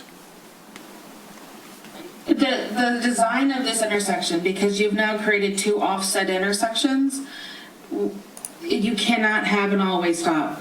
It's too far. You see where, unless I don't know if you can point out where the stop signs would have to be located? Yeah. They would have to be there and then way on the other side. And you're saying that distance is greater than the distance that the stop signs are apart today? Correct. What if you think of it not as a four-way stop, but as discreetly placed stop signs? I think he makes a good point. Julie, we had a fatality. One-way stops or two-way stops? We had a fatality last week. Now, it wasn't analogous to this necessarily, but there's some sensitivity here to protecting pedestrians. Would you? I guess my short question is there some sort of legal reason why we can't put stop signs there? Is MDOT like, no, it doesn't meet the requirements, you cannot do it, it's illegal? So stop signs are recommended based on an engineering study that's outlined in the Michigan Manual on Uniform Traffic Control Devices. So we evaluate the criteria and based on that study provide recommendations for stop sign placement. Placing stop signs in unwarranted locations is, that is not legal. But you're not placing it, you're taking them away from where they exist already. That's the concern that I think all of us are sitting here looking at, is they're being removed. They exist today. If the road has been slightly redesigned, you're not putting them back in the exact same location. Isn't the same, so they would be new placements. They're not. That feels like a technicality to me. If we currently feel like right? My feeling, like as a resident in this neighborhood, as a parent, I know that there are people who live right near this intersection who have young kids. The feeling is if there's a fair amount of traffic going east and west on Wimbledon, I'm going to want stop signs at the crosswalks. As long as MDOT isn't going to sue us or something, right? As long as we are legally allowed to, I think that that is what I would like to see, and I imagine that is what other parents in the neighborhood would like to see. And we have them currently, and I think that. I understand the idea that the intersection is going to be changed, but I don't see that as, the pertinent variable here in my mind is how much east-west traffic is there on Wimbledon, and are they going a little bit too fast? And my suspicion is the traffic is going to stay the same, yes. and it's going to be traveling a little bit faster than we'd like, and so we would like those crossings to be as safe as possible. So. I'm gonna stop and ask the city manager and the attorney if we overrule the traffic consultant on this. Is the sky gonna fall? I'm going to turn that over to the legal because I'm assuming there are going to be implications if there is ever an incident. That's the issue. Now you have somebody telling you that there is a liability and there's a recommendation from experts telling you where they should be placed or removed and what the requirements are. And that's based on engineering standard best practices. How does it create more liability So by putting in a stop sign? May I ask a question based off some of the observations from Julie that's very pertinent to this particular question that he's getting at as well? We heard the comment that those red shaded areas, we're bringing the curbs in. Well, this is not curbs to begin with, but it's bringing in the edges of the street. Where exactly on this map are the stop signs today? Because what it shows me is if those red dotted areas are actually a narrowing of the road, it brings the stop sign opportunities closer to one another from the much further away they are, because that northern side, today, I'm going to shoot a guess that that's 50 feet wide. So, Melissa, can you... where are they today? Move your cursor to where they are So today. the existing one, eastbound Wimbledon, is located right here before the crosswalk. Sorry, are we saying that the dotted red area is currently The dotted red area indicates where grass restoration is going to occur. So in this location if you're going northbound on Poppleton, it's hard to see in this line right here, but this right here, this existing gray line is the existing roadway itself. So we are narrowing the road. And that one, we're narrowing the road and straightening it out to a T intersection, because previously beforehand, it's located right here. And the stop sign in this location currently is essentially past the existing ADA sidewalk, which is actually located right here. So that's the northbound Poppleton stop sign. Yes. For southbound Poppleton, it is located, the existing crosswalk is located right here. The stop sign is located past the crosswalk at this location right here. And then if you're going westbound on Wimbledon, it's located past the crosswalk in this location right here. The new one or the old one? The old ones. Well, where's the new one? None. No, the new one would be none, but that's where the new one would be. That's existing locations pointed out at the existing intersection. So where my question is going, we've actually made the roadway more structured and narrow, and yet we can still, without impinging on the road surface, put stop signs back in the exact same places that they exist in today, because it's not in the roadway? Let me correct you there. We cannot put the stop signs back because they're non-compliant. They're not in the correct locations per the MUTCD requirements. So where would the correct locations then be? They have to be a minimum of 4 feet behind the crossing location, whether they're marked or unmarked. So she's saying there is no place that would have fit that meets the standards. That's why it's going from 4 to 2. Correct, Julie?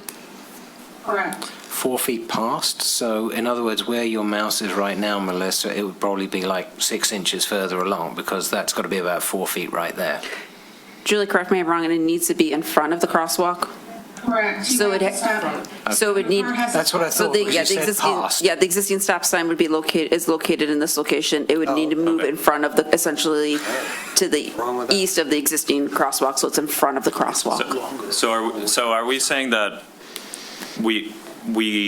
so the existing distance, the stop signs are acceptably close to one another to be considered sort of a single intersection, but they are placed on the wrong side of the crosswalks. So to get it to conform with the standard, we need to place it on the other side of the crosswalks. But by placing it on the other side of the crosswalks, they now become so far apart that they no longer qualify as an all-way stop, and so we can't have them at all? Is that basically what's going on here? Only the westbound one, the eastbound one's already on the right side of the crosswalk. The eastbound one. Okay, this is not, We're nickel and diming it, I but the don't point know. is, this is a point of friction. People want stop signs in there because they feel safer. They don't feel safe with the way it's set up today. So this is a send it back and go look at it again. Simple as that. Yeah, we need to stop talking about it right now. I'm losing my patience, not because I don't think this is an issue, but we shouldn't be up here like hashing this out like this. And this okay? is why we And we're hire not talking about hiring we're just talking about this two stop signs, okay? So let me just ask you, how do we get this squared away? I think this is why we hire traffic engineers and experts that tell us what the rules are and the best practices are, and that we should follow their advice. Well, I don't Explain think it to that's the going to stroller satisfy most of the people sitting up here. No. Julie, do you think there are any other options? What about, Look at options. I mean, you could put in some additional signage, but I don't know that stop signs are the answers here. what about the signs that you put in right in the road that say stop for pedestrian and crosswalk? We see those on Brown Street. We see them all over town. Those are options, like I said, there's other options that we could consider here. So that would be one of them. Would that satisfy anybody? We're about to get told you can't bolt that stuff down to a Cape Seal surface because it's not structural. So, next choice. So my question is, Which is better than stop signs? Or a traffic light? Conflating two things, though. It's no longer a four-way stop, but we're still using, it appears from what Julie's saying, we're still using the four-way stop rules. Yeah. It's not a four-way stop anymore. We've eliminated it. So how do the four-way stop rules apply when we've eliminated it? By what our expert said. I agree with Andrew. Go back to the drawing board. This needs a better solution because I'm not comfortable with it. I don't think Commissioner Kozlowski's at all comfortable with it because he probably pushes his kids across that road. Sometimes. Somebody give me a motion to defer action on this. Do we want to discuss the other stuff? Yes, we do. first, Let's do the and other then one. have a motion? Yeah, all right. Well, this one's very specific. We can do either, but sure. I mean, it doesn't matter. I would like to put this one not to rest, but. Okay, break it into two then. We'll do this one, then we can look at the next one as a separate. Do we need a motion, or are we just giving direction to have this come back at the next meeting with alternate options for Creativity. improved safety? Second. Yes.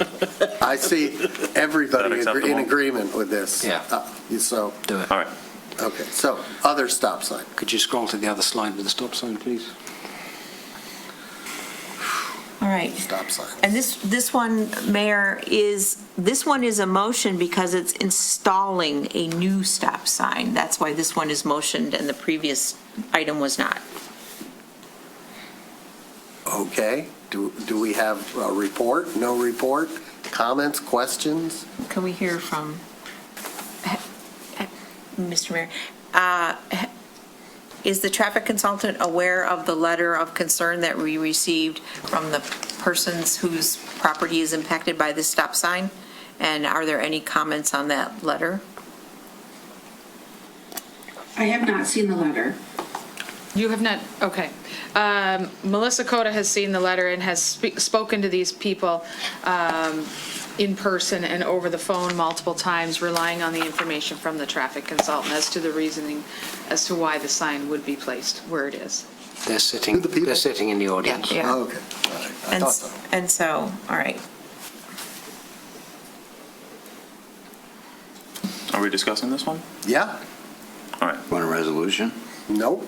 I want to hear, we got to lay it out for people. Somebody's got to. All right, well, I'll begin the communication. So, Okay. so this stop sign, I actually don't see a lot of value in. The crosswalk, there aren't a lot of crosswalks in this area. There is a crosswalk on Warwick, which is going to be well signed, which I appreciate, but it is much further north in the intersection. This stop sign will not improve pedestrian safety there. I also find, I drove through this intersection today just to double check, but it is so far forward, and this is, I suppose, a question for our consultant, is the idea that someone should be able to pull up to that stop sign and then, like driving southbound on Warwick, and then perform a left turn onto Wimbledon? Is that a legal maneuver? Yes. Okay.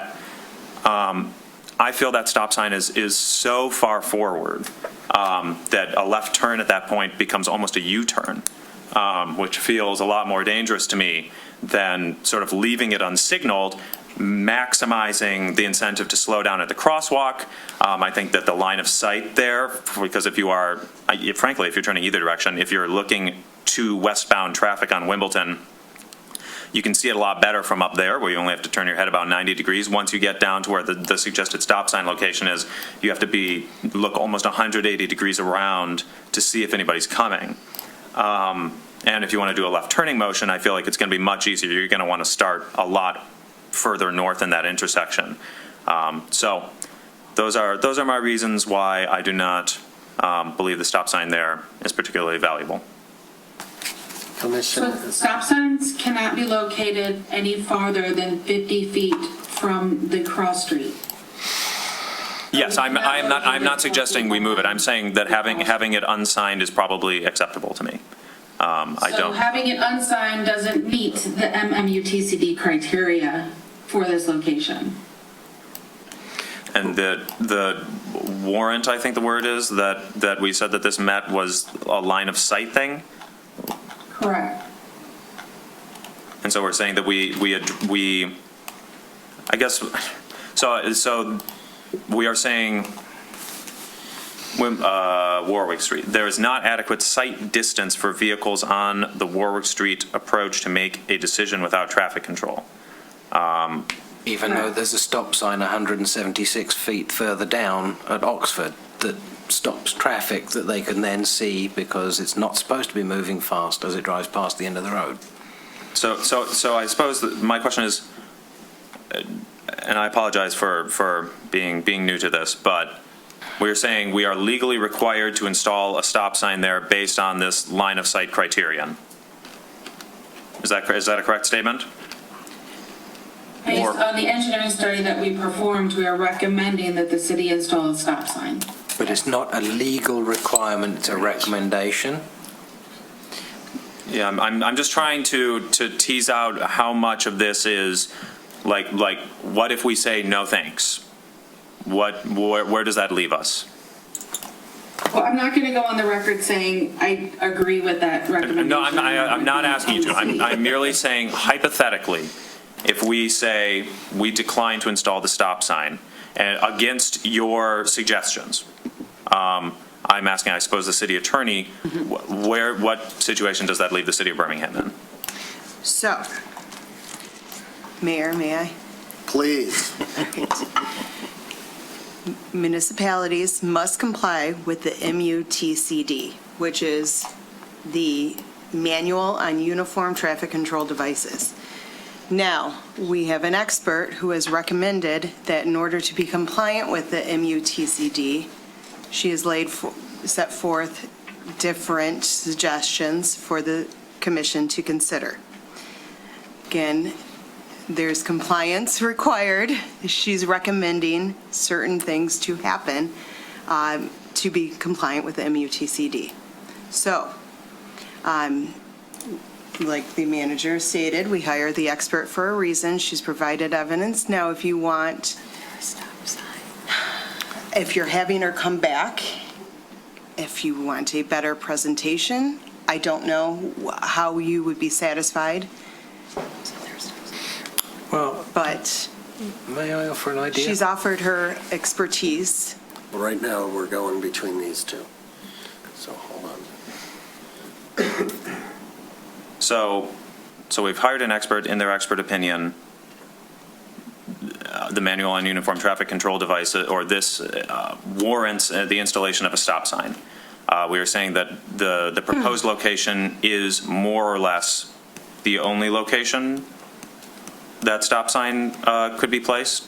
Julie, is that a fair statement? In the current design, yes. Okay, with given the current road design, this is the only candidate location for a stop sign. And should the city decide to not take the advice of the consultant, that then exposes us to liabilities if there is some sort of incident at that location, then the fact that we did not follow the manual on uniform traffic control devices can be some sort of evidence. Yeah, you have against an us. expert that provided you her expert opinion.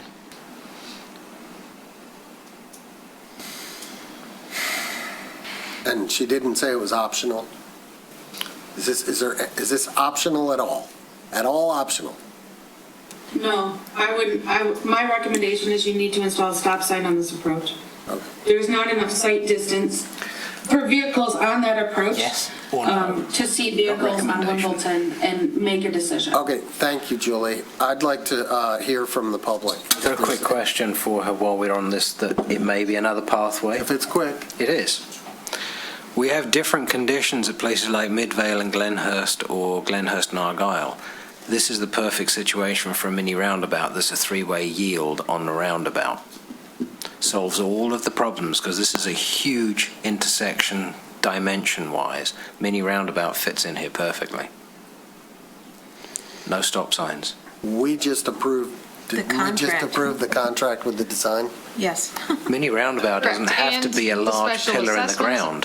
Been done, the design has been done, it's already been approved. No. Mini roundabout doesn't have to be a structural feature in the ground. Go take a look at mini roundabouts. 50% of them are painted circles on the ground with yield signs. That's it. They don't have to be the monstrosities that you have out in Farmington Hills with a traffic light 50 feet past them. It can be literally I don't know if you could do it on a Cape seal. It's allowed to be done with paint. We could ask our DPS director. Do you ever paint Cape seal? Again, that would be something that would have to be looked at to see if we can do it legally in accordance with the All right, I want to hear NUTCD. from the homeowner, the people on the, so come on up.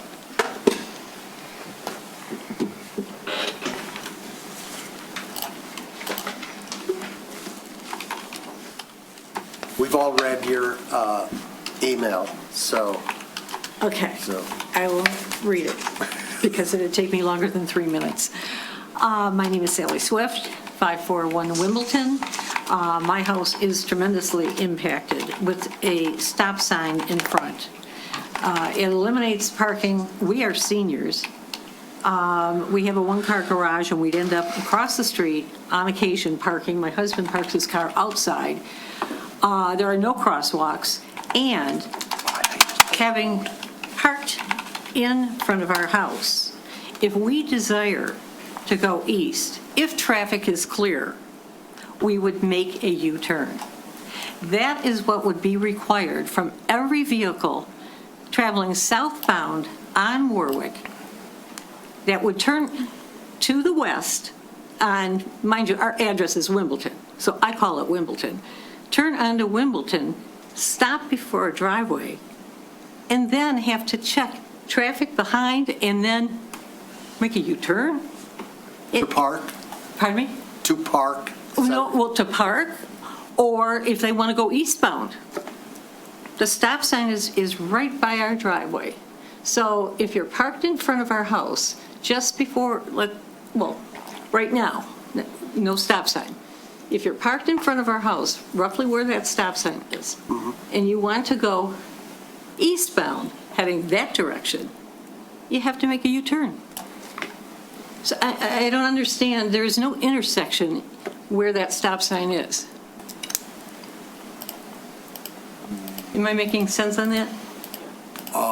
Can I? Not Can- really to me. I see an intersection. If you're here and you want to go here, You have to come up here to stop, to turn this way? Yeah, That is what they're suggesting. She got it. I got you. Yeah, Mr. Mayor, in front of their house, the cars are pointed southwest. Okay, and that would explain the U-turn that Sally's talking about. If you want to go east. The traffic consultant have any response to that? I mean, it's almost like there's a left turn lane. That it's not painted there, but people are not going to go way over and go all the way to that stop sign if they're making a left. They're going to stop way sooner, and they're going to cut the corner. Is that, Julie, am I saying it right? So we're placing the stop sign as close as possible to the intersection of the street. So on approach to the intersection, a vehicle indicates that they have to stop at the approach. Whether they stop at the stop sign or not, that my question is how unlikely. We're just telling vehicles on that approach that they must stop at the intersection with Wimbledon. That's not my question. My question is if you're coming southbound on Warwick and you want to go east on Wimbledon, you're a traffic consultant. How is that traffic going to move? That's the question. So it's a very wide intersection. Likely that vehicle would turn towards the left, and the stop sign indicates that they must stop at the approach, as opposed to rolling through without a stop sign. They're nowhere near that stop sign. They're making the turn before they ever get to the stop sign. Right. Am I what I'm right? indicating is that they have to stop at the approach. Okay. So if I were to extend a line from that stop sign all the way to the center line, that would be at the point at which the vehicles would have to stop. Okay. And if you were painting those big, wide, white stop, it would come across there, and in somebody's mind, they'll see it there. I'm not sure that the way traffic behaves here is a concern with regard to placement of the stop sign. Your argument isn't compelling to me as an argument. There may be other arguments against placing this stop sign, but how the traffic is going to behave when making a left turn onto Wimbledon to go eastbound doesn't persuade me. But you had many arguments in your. It's clear you believe that this stop sign is going to impact your quality of life. I think we all get that. And not, thank you for that. But not only that, for the westbound traffic, you're in essence creating a third line of traffic trying to continue west. Okay. So as they turn there, you also still have westbound Wimbledon moving along. So potentially you could have 3 cars moving, okay, eastbound, westbound Wimbledon, and southbound Warwick. I'm going to go out on a limb here and suggest that your best approach would be to tell us how this is going to impact your way of life and not try to be a traffic consultant. Okay. Because you're going to find more sympathy on that. I mean, I'm just being honest with you. I was just kind of tagging on to the last. Indeed, it will. We are seniors, and we have lived in this house for 15 years. My husband parks his car in front of our house because we have a one-car garage. Otherwise, we'd be jockeying cars left and right. And at our age, and as we continue to age in place, it's going to create a problem. Additionally, we would end up parking on the south side of Wimbledon, across the street from us, having now to negotiate crossing, if needed, our visitors who are also seniors, having to walk across Wimbledon. Okay, I'm going to stop you if you don't mind. If you don't mind, and ask, is it okay? I want to ask the traffic consultant about where she anticipates the residents will park in this configuration, given that they can't park within how many feet of the stop sign? 20 feet. So 20, can somebody move a cursor roughly 20 feet back from that stop sign? It's going to be pretty close to where that first vehicle is, because if the driveway is about 8 feet. This might not be to scale. Well, roughly 20 feet back up Warwick. It says one of those fire Yeah. trucks is Keep 40 going. feet. Correct. It's going to be about there. Okay, so that's about 20 feet. Now, where is this resident's property line? The property line, I'm going to move the cursor if I may, Mayor. Yes, please. It's located kind of right within this tree line, this trees that you Okay, see so through there here. will The be property line's kind of in this location So it here. looks like there will be parking in front of this resident's home property. They may not have a walkway from the sidewalk. There is a sidewalk on Warwick? Yes. Okay, so so there's parking behind the 20 feet, maybe room for 2 or 3 cars? No. No? No, it's a crosswalk. Oh, there's a crosswalk. Well, come on, Julie, you got to help us out. Is there any are we completely eliminating parking in front of this? No, there is enough space probably for about 2 cars in there between the crosswalk and the stop sign. And actually, it's more space than what's on Wimbledon, because it has a very similar situation. And Melissa, if you can scroll down to the next page, it's almost the identical skew of the intersection that we have at Poppleton. And there's no parking between the stop sign and the crossing on Poppleton, whereas this one has about enough space for 2 vehicles. Okay, not only that, we do allow special treatments, correct? So right now, we're going to plant grass there, but if the resident wanted to pave it or put walkways or pavers in the grass in our right-of-way, they could do that. They could apply for that, yes. Is there anything we could do with could we, if they wanted, could we just draw a little bit of line and take out grass and put in Cape Seal, if that's what they want? Or is We that? do not usually pay for Okay. parking pads, if that's what Okay. you're talking All right, about, so- or a pedestrian. Okay, but a parking pad could be put in here, and there's, Potentially, it and depends there's on room the. for 2 cars. Yeah, they'd have to apply in it. They'd have to apply and meet Okay. the standards. All But right. we're not, I guess the underlying point is of Julie, the traffic consultant, is that we are obligated to put a stop sign at this location, whether or not it impacts on-street All right. parking. I'm sorry, I interrupted you, and you have the floor. Well, I beg to disagree. With 2 cars, 20 feet away, we have the other sign that will be right by that crosswalk. We're going to be severely impacted here. You know, the city talks about aging in place, and this isn't what we were anticipating, and we would never have purchased this home.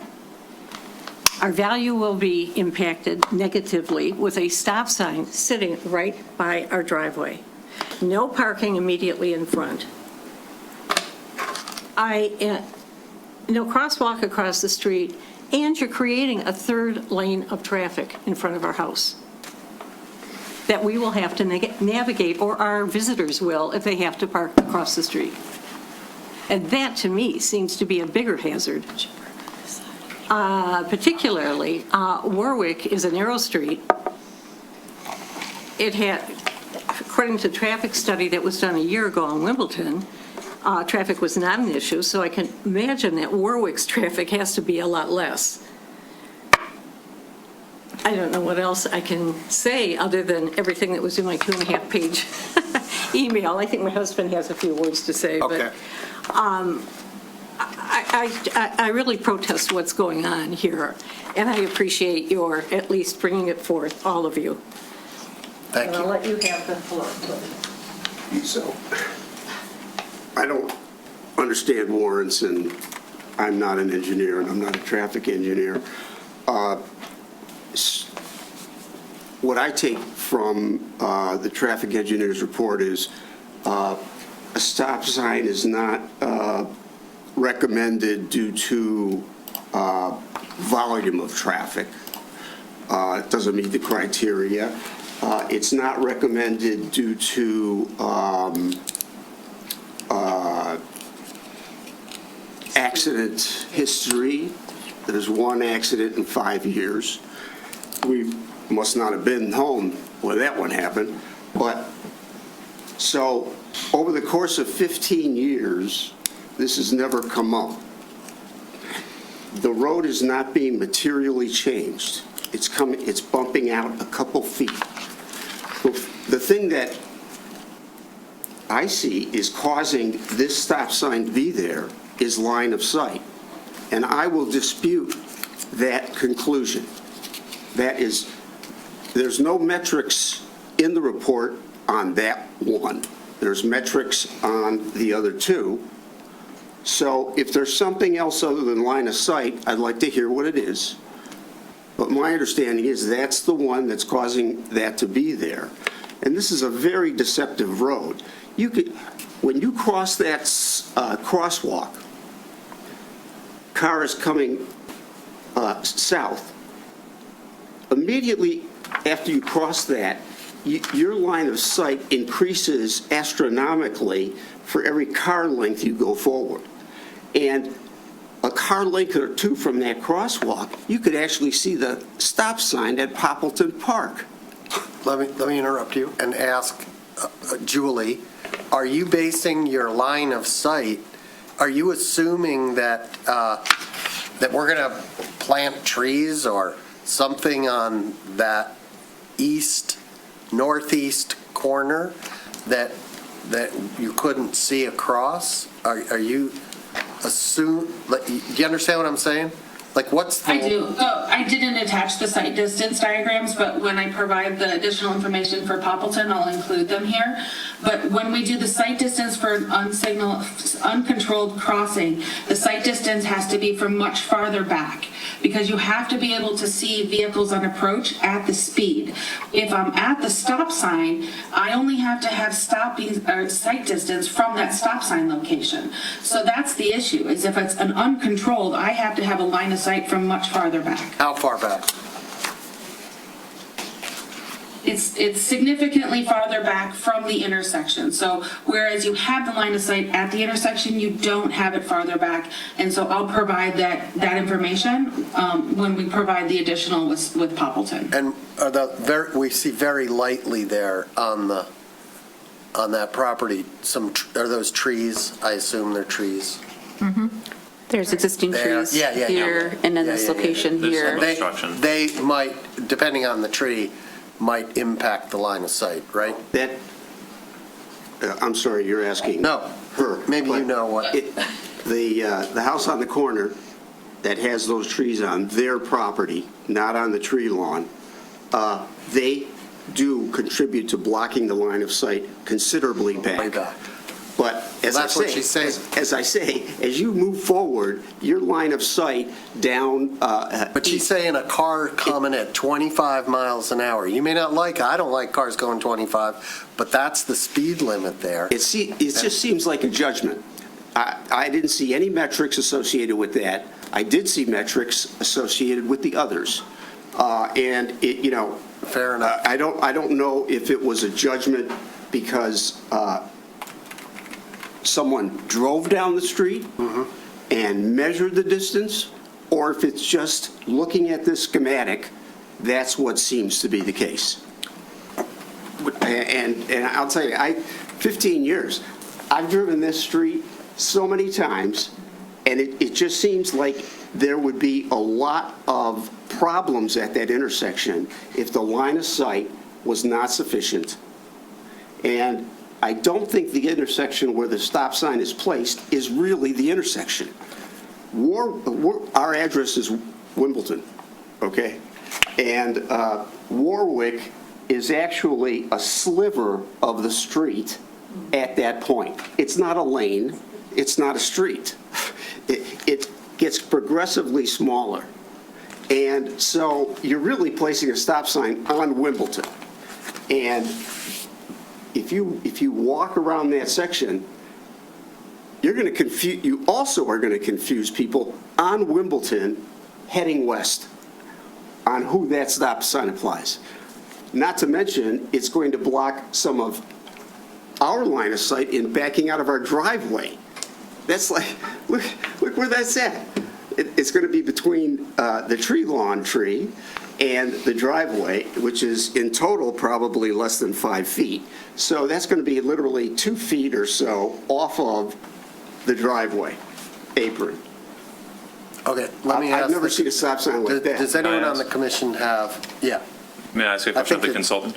Yeah, sure, please. Julius, is it possible, thank you for elaborating about why the line of sight needs to be different for if the approach is uncontrolled, I think is the word you used. Is there anything we can do with the crosswalk to sort of slow vehicles down so that we don't need to assume that the vehicles are going 25 miles per hour as they approach the intersection? Is there any sort of allowance for that says, well, if we put in some kind of painted bump outs or something, then the assumption is, well, these cars are going to have to slow down considerably to navigate the crosswalk, and then we will not require, we don't need the full 25 mile per hour line of sight? No. The minimum statutory speed limit in the state of Michigan is 25 miles an hour. Okay, and so that's the best allowance we can get. You have to assume cars are going 25. Yeah. My opinion, so far, we've aired all the issues, all the questions, and it's time to make a motion. No, I just want to make sure that, because I'm not done with this mini roundabout at all. I just found Federal Highway Administration, FHWA SA 10007, which actually references Michigan as the 2 states it talks about putting in mini roundabouts. And there's one piece I want to actually read specifically. Let me just find it. A mini roundabout is a type of intersection that can be used at physically constrained locations in place of stopped, controlled, or signalized intersections to help improve safety problems and reduce excessive delays at minor approaches. In place of and minor approaches. Is that not what this is? Sounds like a possibly creative approach. From the Federal Highway Administration's own documentation. Okay. But don't mini roundabouts require signage? Yeah. Yes, they do. So there would still need to be signage, there'd be more signage. Pushes it further back. Mayor, if I may. Distance. Yes. For an example, there is one nearby in the city of Southfield. It's on Bell Road between 12 Mile and 11 Mile Road. It's in a residential area on Bell and Covington Wood, a mini roundabout. Just to let you guys know, if you wanted to experience, if any public wants to experience a smaller one that you do not see in Farmington Hills, this one is a residential area. It was built back in like 2014, so it's about 12 years old. But with that, you need about the roundabout width. It was about 105 to 110 feet in essentially the outside radius. No, that's not a mini roundabout. Sorry. That Federal Highway Administration document even refers to painted that you can drive over. And inside the document, it actually shows a turning radius with a vehicle driving over the paint. You keep going to constructed answers. I'm sorry, but that's not using creativity. It's not following rules that are laid out. It is truly not what the answer is being looked for. It's written in a document. So that information right here in that roundabout was built for turning radius in that location. So in other locations, you have to look at turning radiuses and be able to have a mountable curb in the center of it itself versus have someone driving through the mini roundabout. Okay. I don't think we're going to redesign this project right now. And let's all lower the temperature. And I would like to hear a motion. Commissioner Host. Before I give the motion, I will mention that we're all here for the safety of our citizens. The same way our citizens are the ones that elect us to represent them. And it's really been a bone of contention with our multimodal boards seen neighborhoods say, we want stop signs, and yet, thanks to the rules, we can't give them stop signs. And I think that's horrible, whereas there has never been a stop sign here. And I agree with the homeowners that there's no need for a stop sign because it's not an unsafe situation as is. So my resolution is to not authorize the installation of a stop sign on southbound Warwick Street at Wimbledon Street. Okay, thank you. Do we have a second?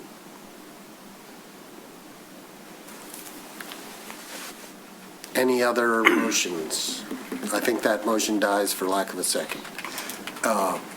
Another motion? To ask the city to go, and the consultant to go back and give us some options. Creative options. Not just read the same one manual every time. We're not okay. Lower the temperature there. We're not redesigning this, right? There's no opportunity to redesign this project meaningfully. Is that correct? That's correct. We've already bid it. We've gotten the bids. We approved the contract, okay? So this is whether the sign goes up or doesn't go up or goes somewhere else or whatever. That's it, right? Stop sign, yield sign is a yield. I mean, it's still a sign. Can you park within 20 feet of a yield sign? No. Okay. So it's the same effect no matter what. We are happy to give you some different options and discussions, such as the stop for pedestrians and crosswalk and what have you. But the fundamental issue that the traffic engineer is telling us is that we are required to put a stop sign here with best practices for safety reasons and following the law. And if we don't do that, we're putting ourselves at risk because we're not following the advice of experts. And they've given us this advice now on the record at a public hearing. Okay, well, I'd like a motion to put the stop sign in, and if it dies, because we voted down, seems like the only... May I ask one more question? Sure. Is it possible to visit Creative Solutions post-stop sign installation? Is it possible? Yes. Because, for instance, stop for pedestrians and crosswalk can be done in addition to a stop sign. Okay. Well, we've got pedestrian signs already going to be up there. The W11 and W16 signs are already going to have to be there by law as well. Okay. Let's let's raise our hands, address comments to the chair. We need a motion? No, I'm trying to get this thing resolved. We did have a hand up with Christine's iPad, which I don't know whether that was left over from something. Okay, nobody's willing to make a motion on this? Oh, is there a comment? Christine's iPad? I don't know. Christine, Christine's iPad. Try unmuting. I don't see a hand up. I do. Yeah, you have to move your cursor off of it. Hello? Yes. Are you there? Yes. This is Robin Boyle, the husband of Christine Boyle's laptop. Okay. Okay. I want to speak very quickly and briefly about the first junction. And I want to ask the traffic consultant or the engineer how we can slow the traffic down going west from Adams without a stop sign. How do you intend to slow the traffic down as they approach the junction of Poppleton as they drive west from Adams on Wimbledon? We currently have a very, very important stop sign, which you're suggesting is now removed. That makes no sense. Okay. Would the consultant like to respond to that comment? We can look at some additional options to place at the crosswalks along Wimbledon to help reduce the speeds. Well, that source is really weak.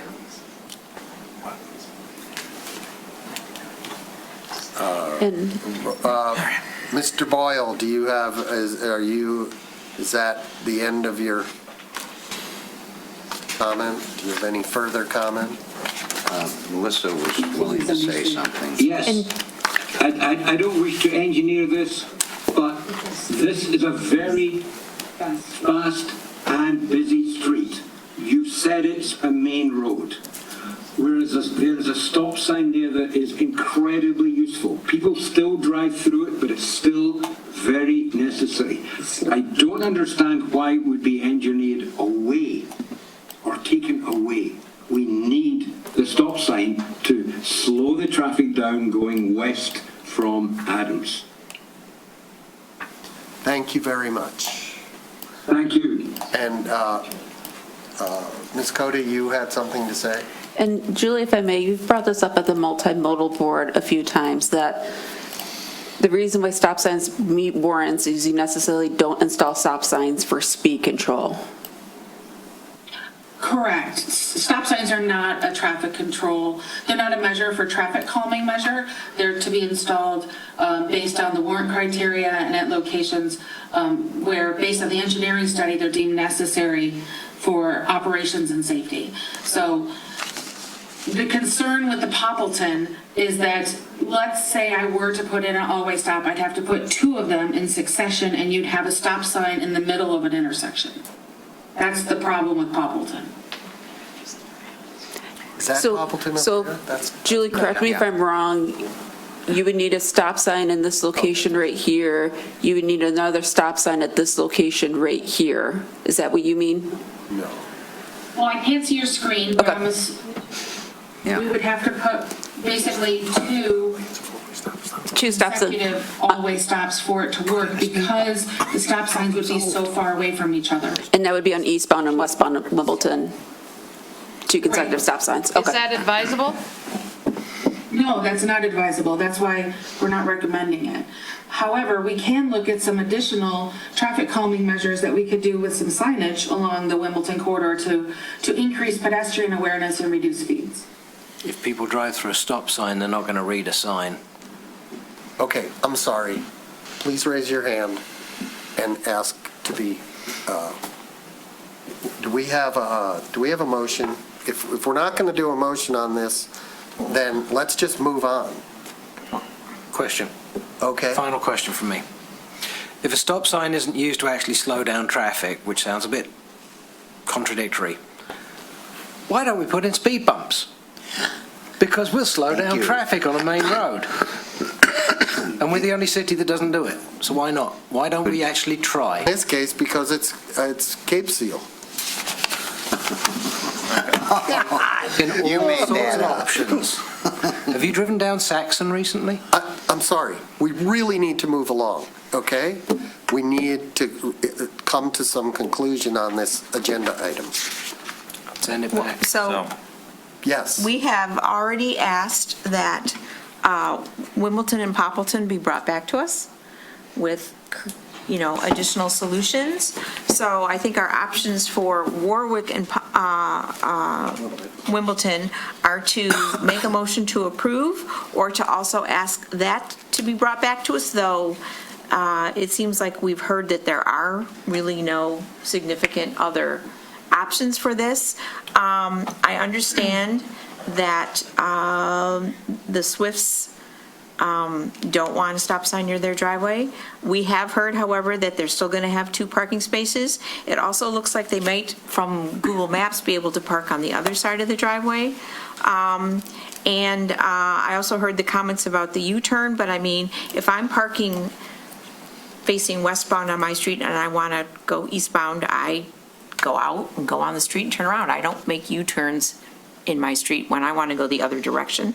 So I don't consider that, the U-turn argument, to be compelling. And as to Commissioner Host's motion, I have grave concerns about exposing the city to liability going against advice that we've been told is legal advice that we should accept, or advice that has legal ramifications. This commission generally doesn't do that willy-nilly. So I will make the motion to authorize the installation of a stop sign on southbound Warwick Street at Wimbledon Street. I'll second it. Motion, second, comment from the commission? Go ahead. So I am extremely frustrated by this situation. Mostly, I suppose, my frustration is with the manual on uniform traffic control devices, which, makes it even more frustrating to be angry at a manual. But I agree with Mayor Pro Tem Long's comment that exposing the city to the legal liabilities of potential automobile accidents feels like something that we should not do. I think that would be irresponsible. I think we have tried very hard, and I think the option is available to us to continue to try to find alternative solutions for this intersection. As I said, the stop sign, I understand the warrants, I understand everything the consultant said, and I appreciate Julie's patience with us through this, but it doesn't make a lot of sense to me. But if that is what the state law is effectively saying we should do, then I think it behooves us to, at least for now, comply. Other comments from the commission? So I'm going to say no, because I think we can still stay within the law without re-engineering the whole thing, come up with alternatives that solve all problems. And I just don't get the sense that we've gone 300% down the road on those creative solutions. I'm not looking to break the law, but I think this demands pushing the envelope as far as we can within the constructs of what we have to do. Comments from the public on the motion? Well, I think that, again, it seems like the basis of this is line of sight. There's no metrics, there's no explanation. So I would like to see the full traffic study that was done that says that's where it needs to be and the criteria for that, because I don't see it looking at the warrants as a layman, right? And I respect the traffic engineer. Putting it right next to our driveway creates a hazard in and of itself for us. So I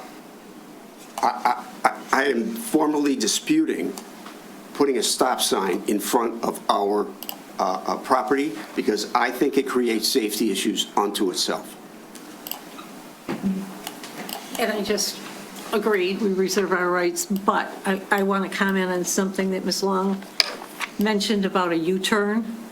That is what a vehicle heading southbound on Wimbledon, reaching the stop sign by our driveway, wanting to head westbound, there's no way that vehicle can make a left-hand turn. They would have to make a U-turn to go back to Adams. And to me, you're creating more of a hazard by creating a third line for vehicles. Lane, I should say. Thank you. You're welcome.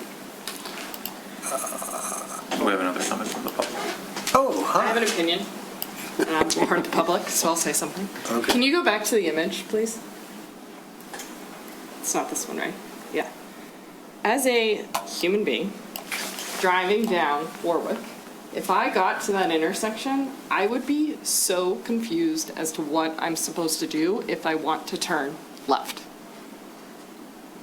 Do I turn left without stopping? Do I pull forward and stop at the stop sign and then turn left? This is just a very confused, like, it almost causes more chaos than solving any problem, in my opinion. So I think you should go back to the drawing board. I also don't think you should break laws. But I'm just saying, this doesn't really make sense. I'm not up here to speak. I'm just covering for her. Any other comments? All right. I'm going to reluctantly support the motion because I think that this is about the greater good, and I think there will be two two parking places in front of your home, and there will be opportunity to put in a parking pad if that's what you want, or pavers across to your, to the sidewalk. And it's regrettable, and I'm going to be interested to drive it myself and see what happens when I want to make a left there. So that's it. question- No, I'm sorry, we're done. Really, we're done. There's no measurement showing Okay. the two parking pads, if there's room. Could we have a Can I make a Sure. comment? yeah. You know, I've spent probably an hour in that intersection, and it makes no sense. Commissioner Haig. I think Commissioner Kolb said it kind of nicely for me as well, wanting to see a different solution, because Google Maps measures this at 111 feet wide. And I'm looking at this and trying to think of different ways of doing it, and why don't we actually narrow it by pulling the westbound side further in and narrowing it so it doesn't sharpen the corner on the eastbound side. It narrows the roadway on the west by pulling that curb side much closer towards the other side of the road. And then a stop sign, if a stop sign is warranted there, is actually a lot further away from the end point of their driveway, and it allows us to have a much narrower and, to this lady's point, much less confusing, instead of being 111 feet wide where you can park 5 cars nose to tail. It just seems like creativity didn't happen there. And timing was not so great either.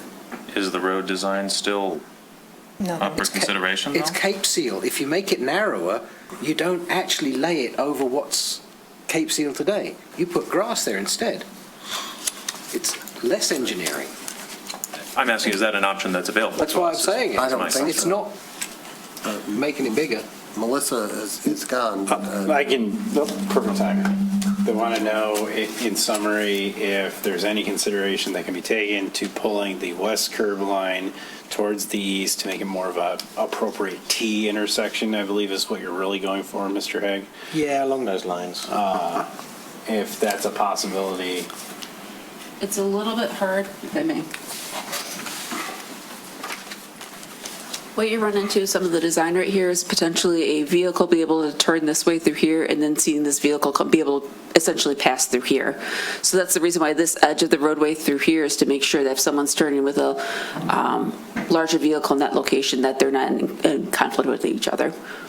No, come further towards Wimbledon, not that far up.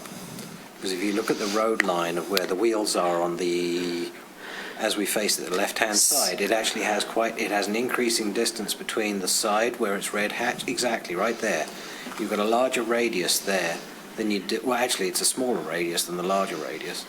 So what it does is it increases the space. So if you actually pull the red hatch line towards that black solid line, what it does is it narrows the roadway somewhat.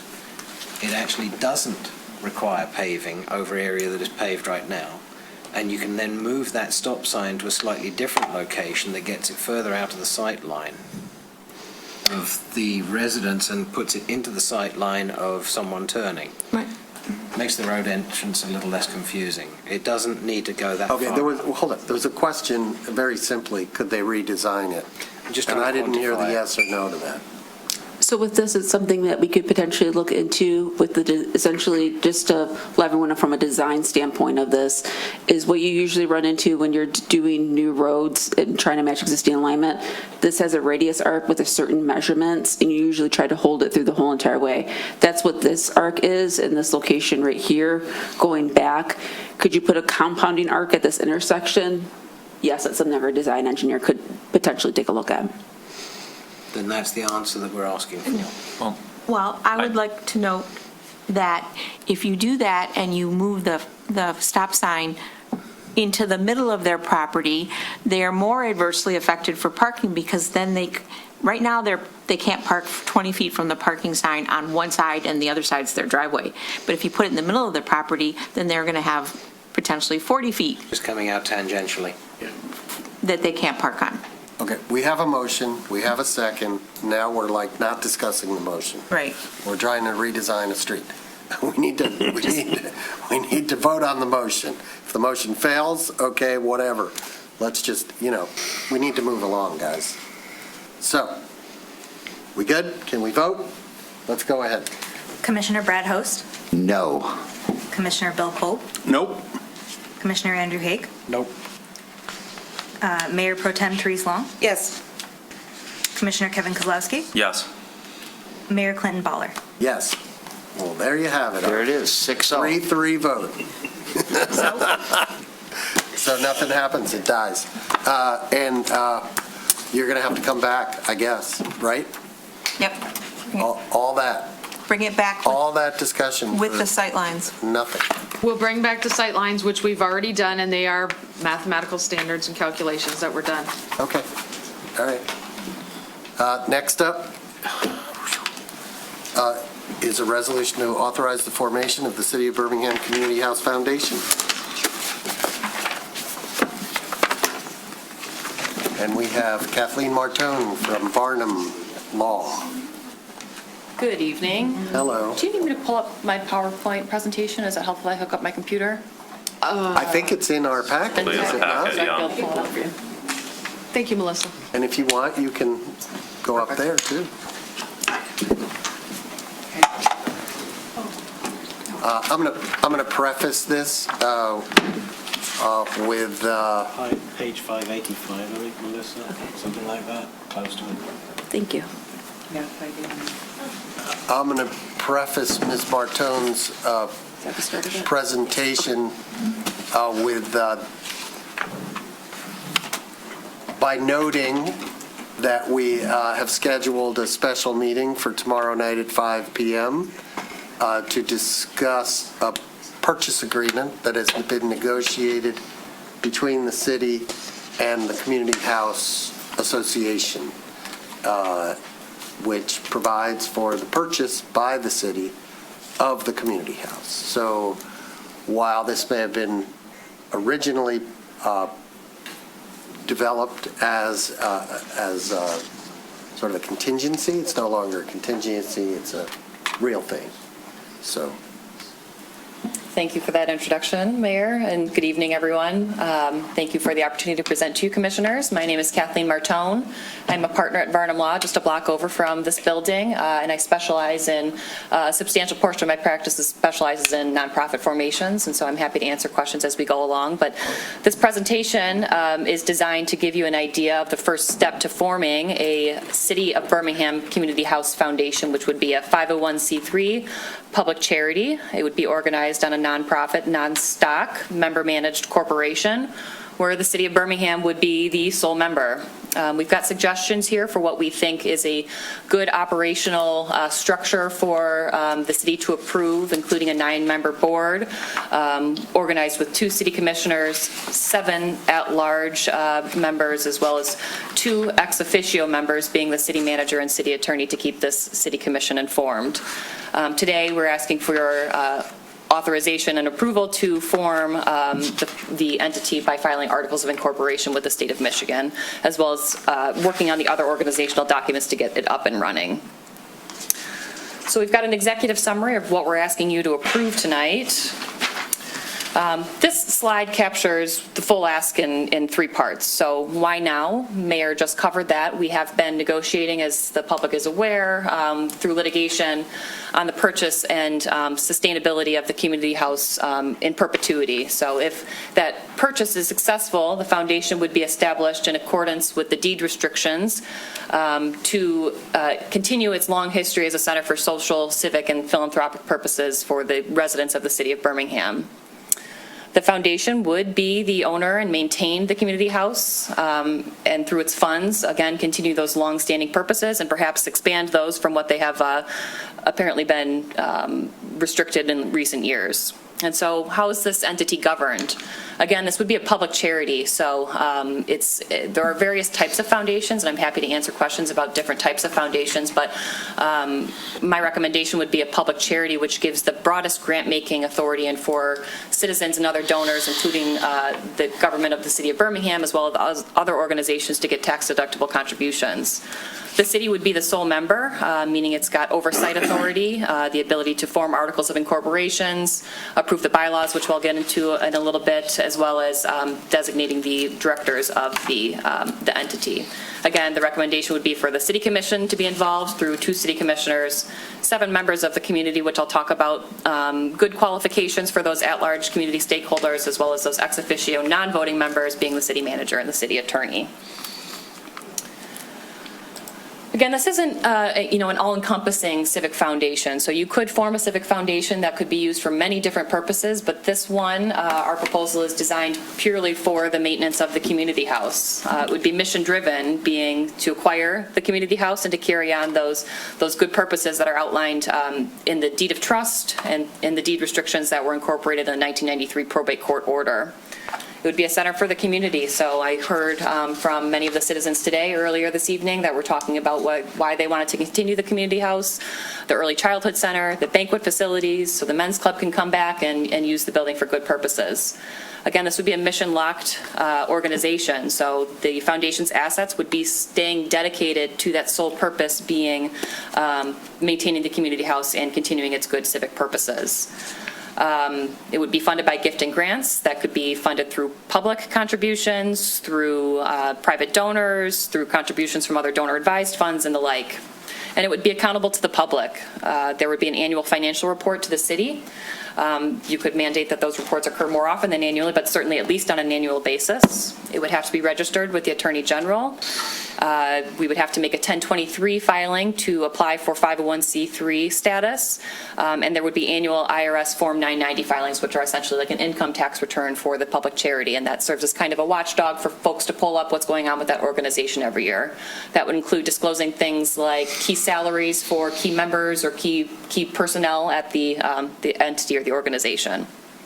Our recommendation would be, though, that the directors serve at a no-cost basis.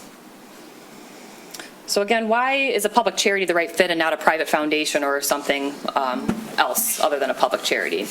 This gives you the broadest fundraising reach with the strong public trust and accountability. So a broad donor base, you can accept gifts from residents, businesses. We'd recommend, making sure the public is aware that this would be a public asset that they can contribute meaningfully to and its sustainability in perpetuity.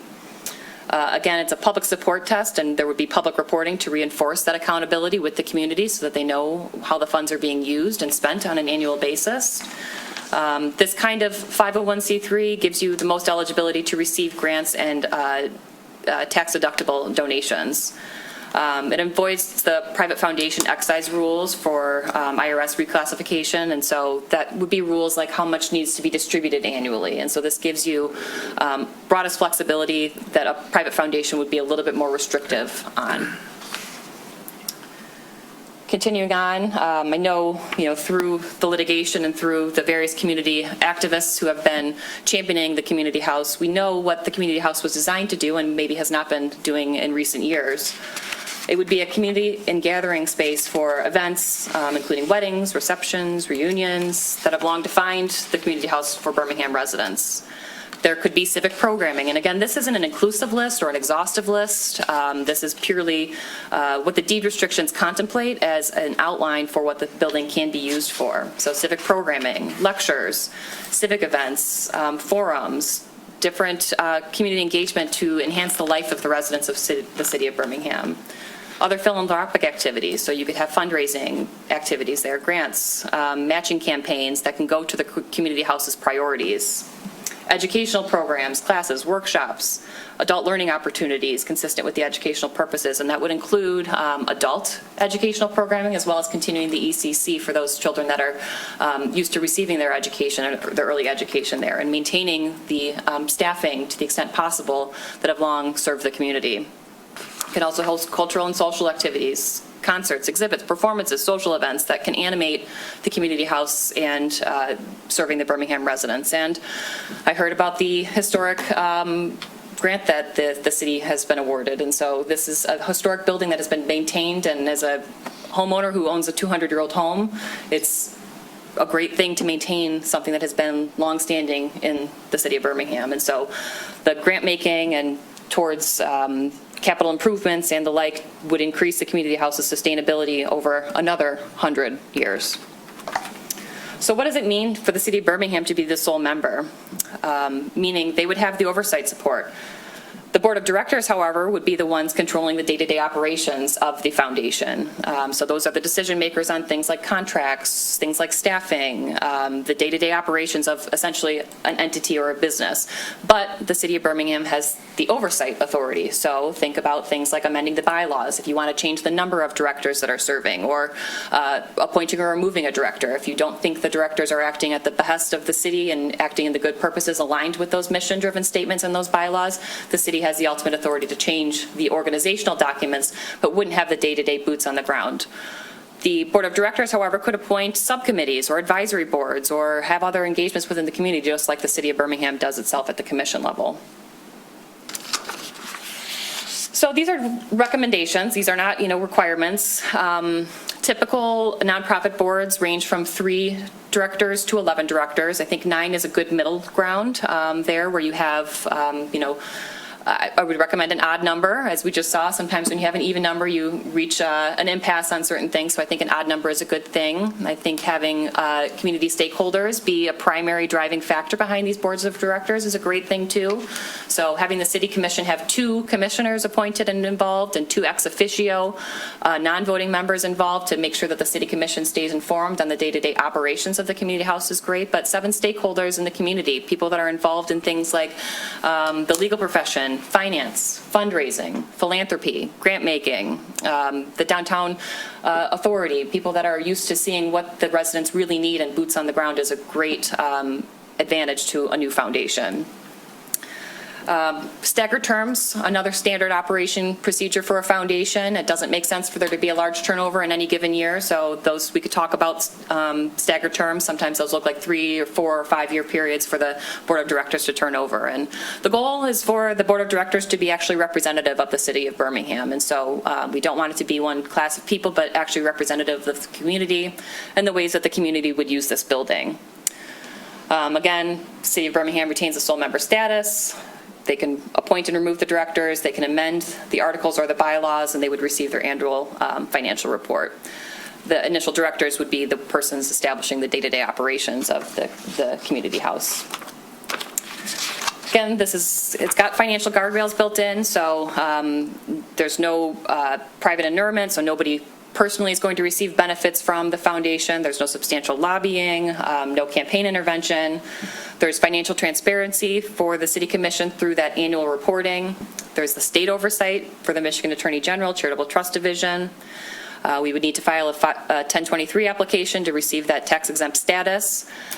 You can apply for that tax exempt status and receive donations in advance of that application. It's retroactive to the date of filing, and so even if the IRS doesn't approve it right away, typically I'm seeing with my filings 6 to 8 weeks for the IRS to approve a 1023 application. Sometimes it's longer than that, but that's the typical turnaround time right now with the IRS.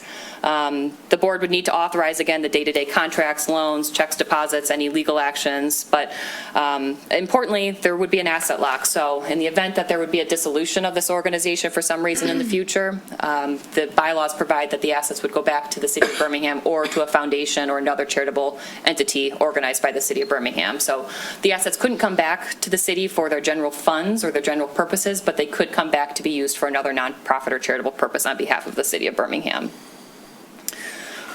So what does this look like in terms of a timeline? Tonight we're asking your approval again to authorize formation of the entity with Laura in the state of Michigan. That would be, again, phase 1 to phase 2. So within the next 48 hours, the formation with the filing of the articles and the bylaws. We would be tasking the city in the future with identifying the officers and initial directors. Thereafter, we would register with the Michigan Attorney General Charitable Trust Division and open bank accounts and things like that. Then comes the IRS application for tax exempt status through that Form 1023. That's a pretty hefty filing. There's various mission-driven purposes we need to outline, but it's largely what we've outlined tonight. And then Phase 5 is the launch, so again, talking about initiatives, the first-year priorities, what does the foundation board want to see right away, and what does it want to see in the next, 5 to 10 years, and in perpetuity beyond that. So recommend next steps. We'd like to see a resolution or motion authorizing the formation of the City of Birmingham Community House Foundation, designating the city as the sole member and authorizing the organizational filings. Again, preparation of bylaws, so what we would do immediately is file those articles of organization and then get on to preparing the bylaws and the other organizational documents that would come after. Thank you for the opportunity. I'm happy to answer questions as presented. Thank you, and thank you for waiting. My pleasure. I think it's important to confine the discussion to the foundation at this point. We're going to meet tomorrow and talk about other things, so I'm sure y'all have questions about that. So do I. We're going to hold off on that. A couple things that you said that I feel are very important to highlight, and correct me if I'm wrong, the city controls this foundation, can remove members, but the city commission does not ratify the decisions of the board of directors that we appoint. They operate somewhat independently unless we bring down a hammer. That's exactly right, Mayor. Okay. There are other important things, but they'll come up. Does anyone have any questions? None. I have a question. Sure. I'm pretty sure I know the answer to this, but just to clarify, the idea here is that the foundation would own the building. It is not like the city would own the building and lease it to them or something. The foundation would actually own the physical asset. Correct, and that's in compliance with the deed restrictions. So a nonprofit organization owning the building itself is in compliance with those historic deed restrictions. So the city would make a grant to the foundation, and the foundation would be the actual owner on title through the Register of Deeds. Okay, thank you. And I'll add one more thing. The foundation, the owner of the building can add. They can make the deed more restrictive if they choose to. They can't make it less restrictive, correct? Correct. But they can make it more restrictive if there's something that this board decides it wants to do. Say, for example, that it can never be sold. Right now, the law is hazy about whether this building could even be sold. So does the commission have that authority, or does What the authority?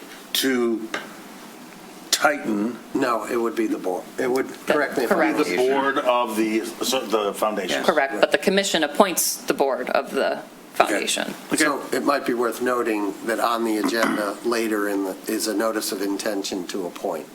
The deadline for applications is 3.5 weeks away.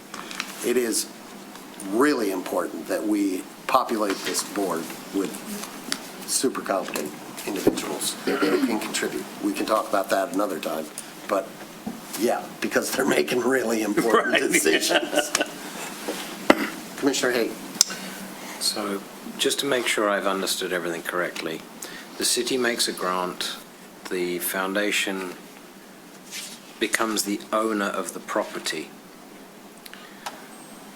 Under zoning, it's currently, I think it's R7. So if the foundation owns the property, that means it cannot be zoned PP?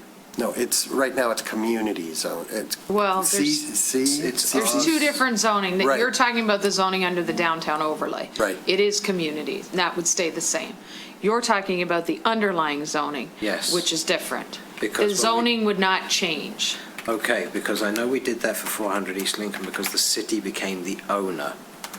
That's where I had a curiosity question about how that works. So it would still be a residential. Right, and I can't recall, but I think it's partially R5 and partially R7 or something like that. Pretty sure it's irrelevant to the, It is, because under the overlay, it's community use, that's the general use. and We are not the deed proposing to restrictions, change. far more than That's- zoning, the deed restrictions govern what can go on in that building.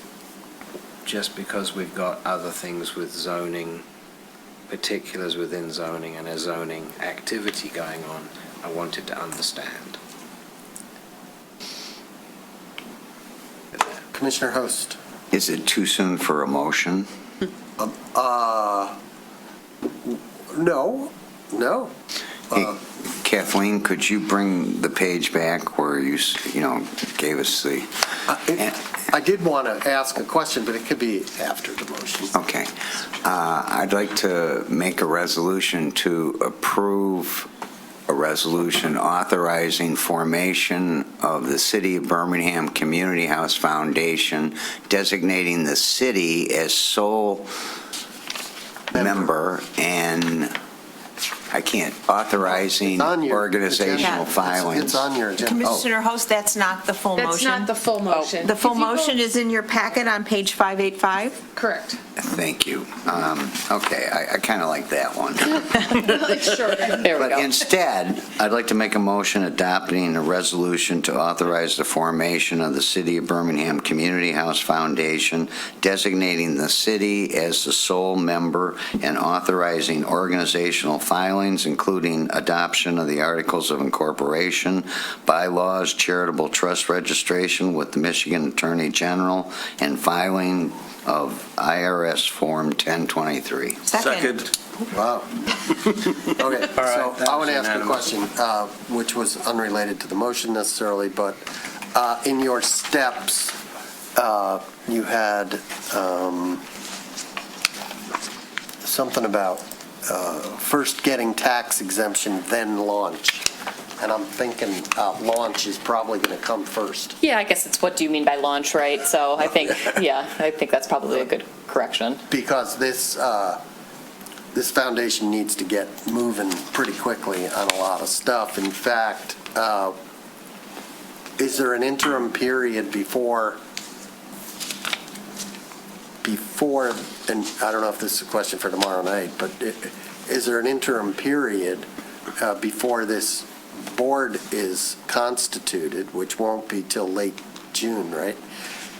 Where the city is making some decisions that if the board existed, it might be making. You know what I'm saying? There could be, it depends on the date of closing and when that would be, as to whether there would be any overlap.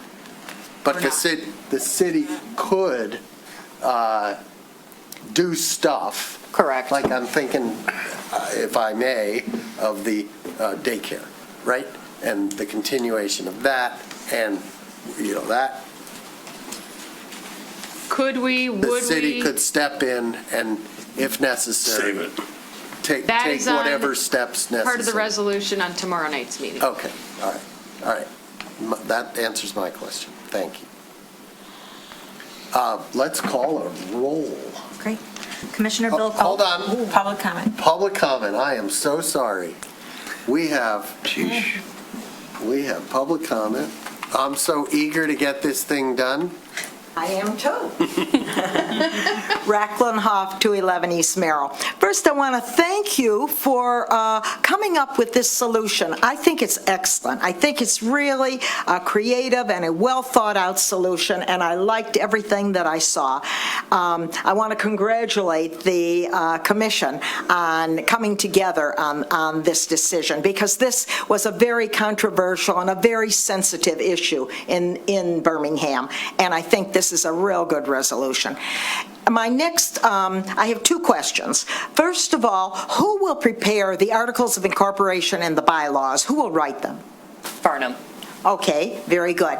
Secondly, if you're calling this the Community House Foundation, does this conflict with what we've heard the current board of the Community House wants to form? No comment. That is why it's called the City of Birmingham Community House Foundation, to make sure that there's separation and a new entity that can receive donations for the perpetuity of the community house moving forward. So it's called specifically the City of Birmingham Community House Foundation. Correct. Okay, that's my question. Thank you very much. Thank you. Anybody online want to raise your hand? Use the raise your hand function, or if you want to comment. I want to thank Varnum. You've done an excellent job. We've really appreciated your counsel. It has been sound every step of the way. Yes. I would just like to say Ditto. And how delighted I am that we have this solution that allows us to maintain the community house as the most important asset, I think, in our civic campus. So. Yep. Now can we roll call? Commissioner Bill Kolb, Yes. Commissioner Kevin Kozlowski, Yes. Commissioner Brad Host, Yes. Mayor Clinton Baller, Yes. Mayor Pro Tem Therese Long, Yes. Commissioner Andrew Haig. Yes. Another unanimous vote. Thank you. Yeah, one in a row. Next, we have commission items for future discussion. A motion required to bring up the item for future discussion at the next reasonable agenda. No discussion will happen tonight. Anyone? No one? Commission discussion on items from prior meeting, we have none. We have nothing removed from the consent agenda. We do have communications regarding short-term rentals, the vacant city commission seat, Wimbledon Phase 1 and Phase 2, North Lawn, and the South Well Park. Anybody have any comments or questions about those? Moving along, we have commissioner reports. We do have the notice of intention to appoint to the City of Birmingham Community House Foundation, and I want to note that applications are due on or before noon on Wednesday, June 17th, 2026. Purpose of the City of Birmingham Community House Foundation Board of Directors is to govern and oversee the ownership, maintenance, and improvement of the community house, and to provide social, philanthropic, and civic activities for the residents of Birmingham. The Board of Directors will be responsible for mission stewardship, strategic planning, and leadership, financial oversight, fundraising, and resource development, and it will act as ambassadors in the community, building connections with stakeholders, funders, and other potential allies. Members shall include 7 at-large members who are stakeholders in Birmingham and, insofar as possible, represent a broad cross-section of the community with specific education or experience in finance, fundraising, philanthropy, business, and/or the legal profession. We will interview candidates on June 22nd, 2026, and we are unclear. It depends, I suppose, on how many applicants, whether we will do that during a regular meeting or we might have a workshop in advance. Is that correct? That's correct. Okay. Any questions? No? Okay. Moving along, we have commissioner comments. Any commissioner comments? Advisory boards, committees, commissions, reports, legislation. City staff is, Ms. Chavez, would you like to comment, or do we have any questions on our third quarter financial report or our third quarter investment report? Anyone? No one. Any comments that you'd like to make? Okay, good. We have also the SAQA quarterly report. We do have also in the packet water and sewer rates and connection fees, example ordinance amendments, and example water bills. This is not in front of us to make a decision. However, I believe several commissioners asked for this information. That's why it's here. Does anyone have any questions? Seeing none. We do also have a Wimbledon Phase 1 update, which substantially was provided during the city manager's report. Do you have anything to add to what you've already said? No. Okay, so if you're watching a tape of this and you want to rewind to the city manager's report for that. We also have a short-term rental update. Is there anyone in the room or online who came for an update on short-term rentals? Would you like to give an oral report on short-term rental update? I think it makes sense. I could, and Sure, we why also don't have you? Jeff Zilke, the building official, is online. Okay. So maybe I'll unmute him, and Jeff, you can jump in if you want. And Police Chief Gruey is also online. Good. So I'm going to unmute him too, or ask them to unmute. So as you know, at the May 4th meeting, you asked for a report basically on everything that's been going on. So we've had staff, and when I say staff, I mean police department staff, building department staff, code enforcement staff, going out and reviewing all of the rentals that we have registered, going on Airbnb, going on VRBO, and all of those types of applications to see what we can find and to take a really hard look at all of the rental units that we have and whether they're A, registered, and B, compliant. So we do have a report here that the building official put together that basically shows how many rentals that we have in the city, and it's 1,658 total rental units. That's not necessarily short-term rentals. Right now, we don't distinguish between short and long-term. That's part of the discussion, right? And then we did find some that are out there that are not registered. We found some on Airbnb and VRBO that are not registered, and anyone that we found that was not registered has received a ticket. Okay, we've had a lot of people already calling and saying, well, what do you mean I get a ticket? I don't get a warning. No, you get a ticket. You get a ticket. If you want to continue, you have to register as a rental property. And by the way, we have a moratorium on short-term rentals. So at this time, you cannot come in as a new rental and try to rent for less than 30 days. And when you say a ticket, what specifically does that mean? That is a civil infraction? No, actually, it's for failure to have a license. It is a misdemeanor offense. It's an appearance ticket, so they would have to appear in court and meet with our prosecutor. And if found guilty, is it a guilt thing? Is it? It would be. Guilt or innocence, and what are the maximum or typical penalties? Typically, at that point, it's fines, but the resolution is the most important, is that they cease and desist any short-term rentals, and then if they are able to do long-term rentals, to become compliant with the licensing. And do you know what the fine is? That is dependent on a couple things. One, it could be up to the judge. Otherwise, it's probably upwards of $200. Okay, and it would be up to the judge, not you, not me, not the city manager or Commissioner Host. Correct. It should be more. I was going to say, it's missing a decimal point. Yeah, I know. Comma. Well, she's not done. Oh, I apologize. Not done. No, I Sorry. interrupted, but so hold that thought. Also, we've given the list of all of the identified short-term rentals that code enforcement has identified to the police department so that they know what properties we think are or are rumored to be or we have experience with as short-term rentals. And so we've had better communication between the police department and the building department and code enforcement. So if the police are called out, they're going to look for, is the property owner here? Find out some more information. Is this a short-term rental? Are you a renter? Where did you hear about it? Get a little more information and collect it at the scene. Right now, as of the date of this writing at least, there was only one police call for a short-term rental and since the last city commission meeting on May 4th, and that was a complaint about a neighboring resident.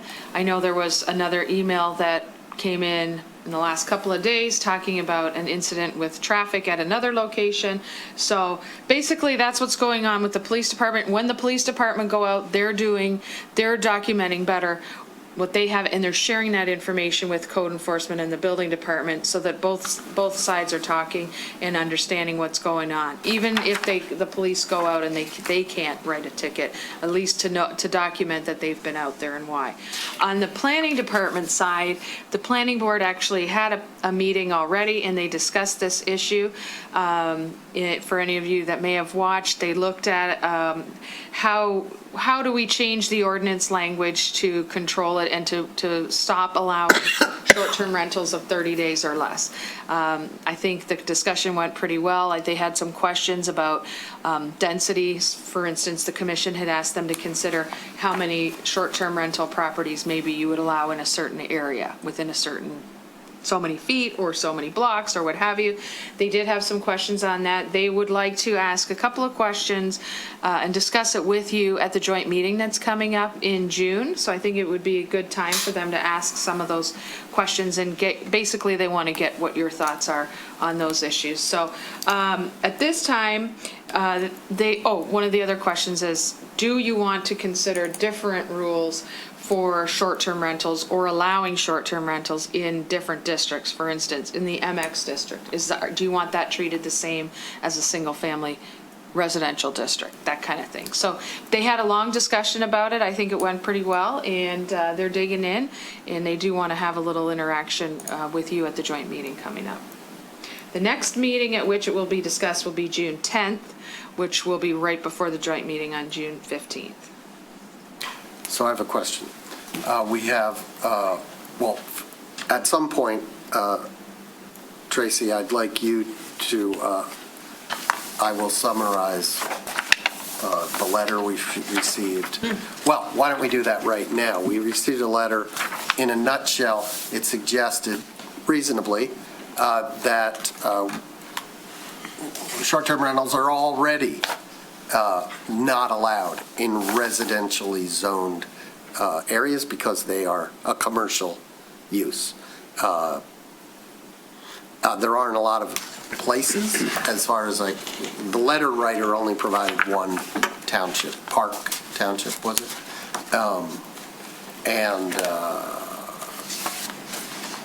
That's the argument. That's an argument being made. Sounds compelling, but you had a response. I do, and I don't think it's as simple as that. I don't think it's as black and white. I think that was my response to you.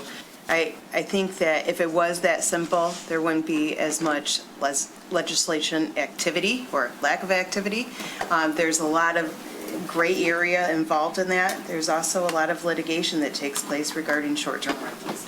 So if it was that simple, I don't think that any of that would be the case. If you read the case law, it's not as black and white as it seems. Okay. And if we were to consider, if that became a foundation of something we did, in other words, when you talk about zoning and you talk about what the planning board is doing, is one aspect of that it's a commercial activity and that we're not going to allow that in. Oh, yes, that's part of the discussion. So what about so now you have downtown, you have the rail district, those are mixed use, those are commercial districts. Is a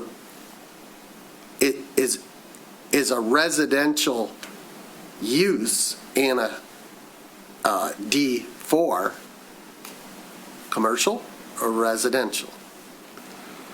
Well, Is it by virtue of D4 commercial? I think that language has not been written or spelled out, but I think if you're asking my opinion today, it would be considered potentially a commercial district, yes. But that doesn't mean you want to necessarily allow them downtown, for instance, because obviously people live there too. So I don't think they've hashed all of that out yet, but it's all on the table. Isn't that an overlay versus the underlying, like we talked about earlier with? For commercial uses, they're allowed in both the underlying and the overlay, so I don't think you'd need that distinction necessarily. Okay. But these are all things, the more you think about it, the more questions come up with regard to zoning and how you want to tailor your language to make sure it's what the commission would like to see. A little bit of a different direction. Is that all right? That's fine, yeah. For the unregistered short-term rentals that we found, did we reach out to Verbo and Airbnb and see if they would unlist them for us? Absolutely, we did. Did we receive a positive response? So they don't stand by what they said? They don't always respond. Period. Do we know if they're still posted? I guess maybe that's right. The proof is in the proof of the pudding is in the eating, right?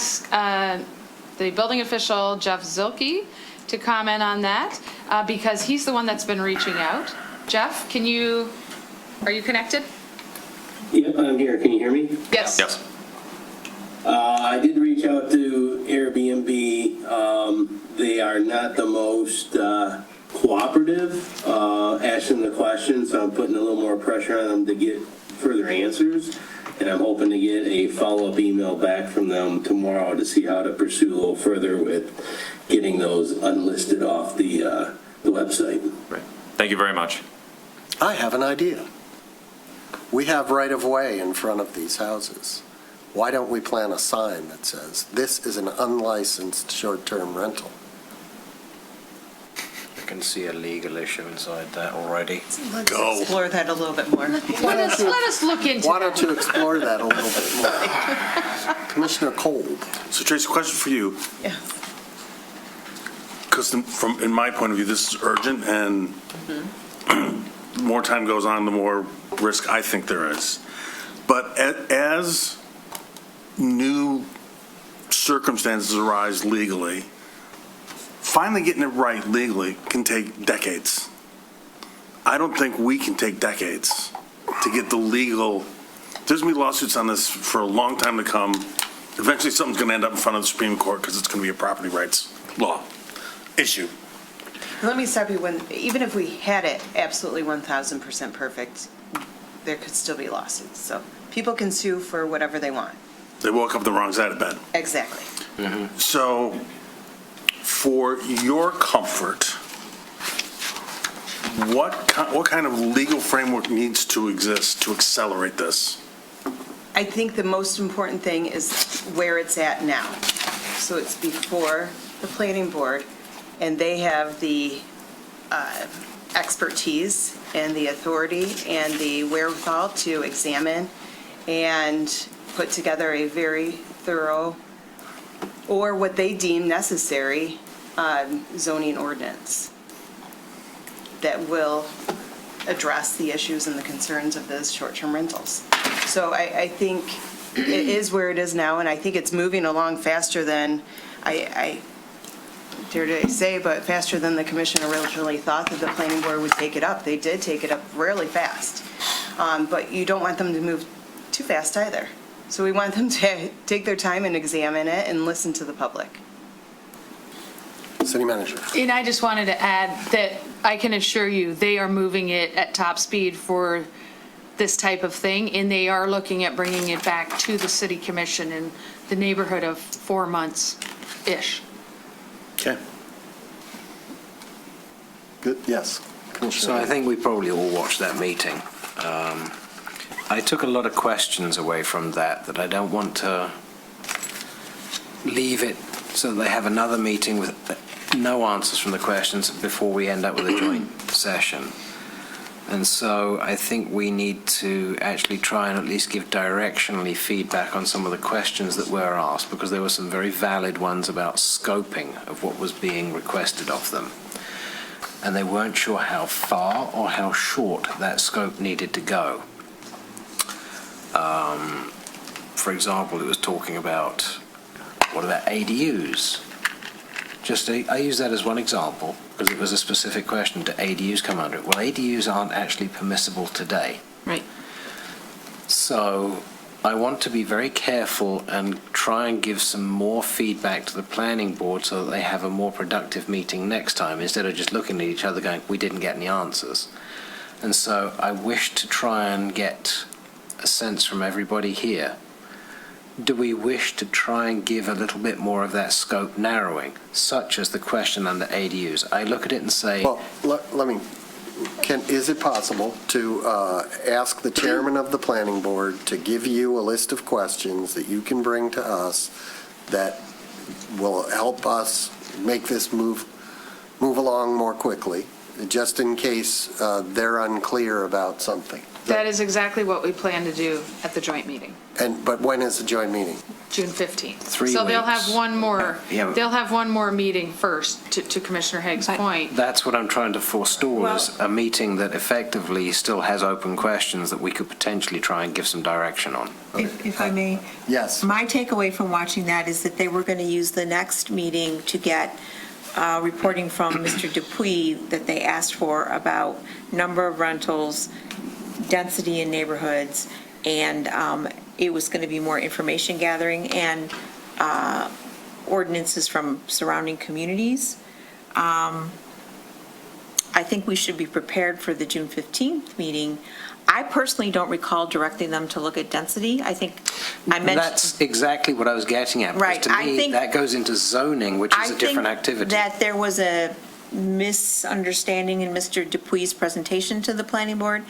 We mentioned that the city of Ferndale used density to regulate STRs, and that Ann Arbor used, the new Supreme Court decision. I don't believe we asked them to look at density, but We they. did. It was in the motion. But they've already set that aside for the most part as a distraction that's not the underlying. They raised their own questions about, did we want some distinction between 30 days and 6 months? 30 days and 6 months, et cetera, yeah. But they don't need to know that for the 10th because that doesn't affect what they're doing. I think that the most important question, which we should probably have researched for the joint meeting from Mr. Dupuy is, and from legal, is that if the Supreme Court said that these are a commercial use in a residential district, can we use that zoning argument in T-zones, in the MX district, in the rail district, which does have many, many residents, as they pointed out, in the multifamily and the streets that are there. So can we rely upon that argument in all districts in the city of Birmingham if that is our wish? Because our wish, we said we wanted to get rid of them in residential districts. So Chairman Klein said he heard all residential. Member Mr. Boyle said he heard all, and he frankly disagreed with that. Well- But so I think that that's what, but again, I think they can still get that, they can still meet on the 10th. I think we could give, Jana can certainly tell Nick, yeah, don't worry about the density thing. And that we can have a robust discussion, but we would need to know from Tracy and Mary whether that Supreme Court decision defends any action if we didn't want them in the MX district, in what we call commercial districts, whether it still holds. Well, we all think voted on a motion with language that specifically says in here, the Commission intends for the city to eliminate short-term rental licenses after April the 15th, 2027 via zoning mechanisms with a possible carve-out for owner-occupied rentals. Yep. That was the exact language that we actually all approved tonight in the minutes.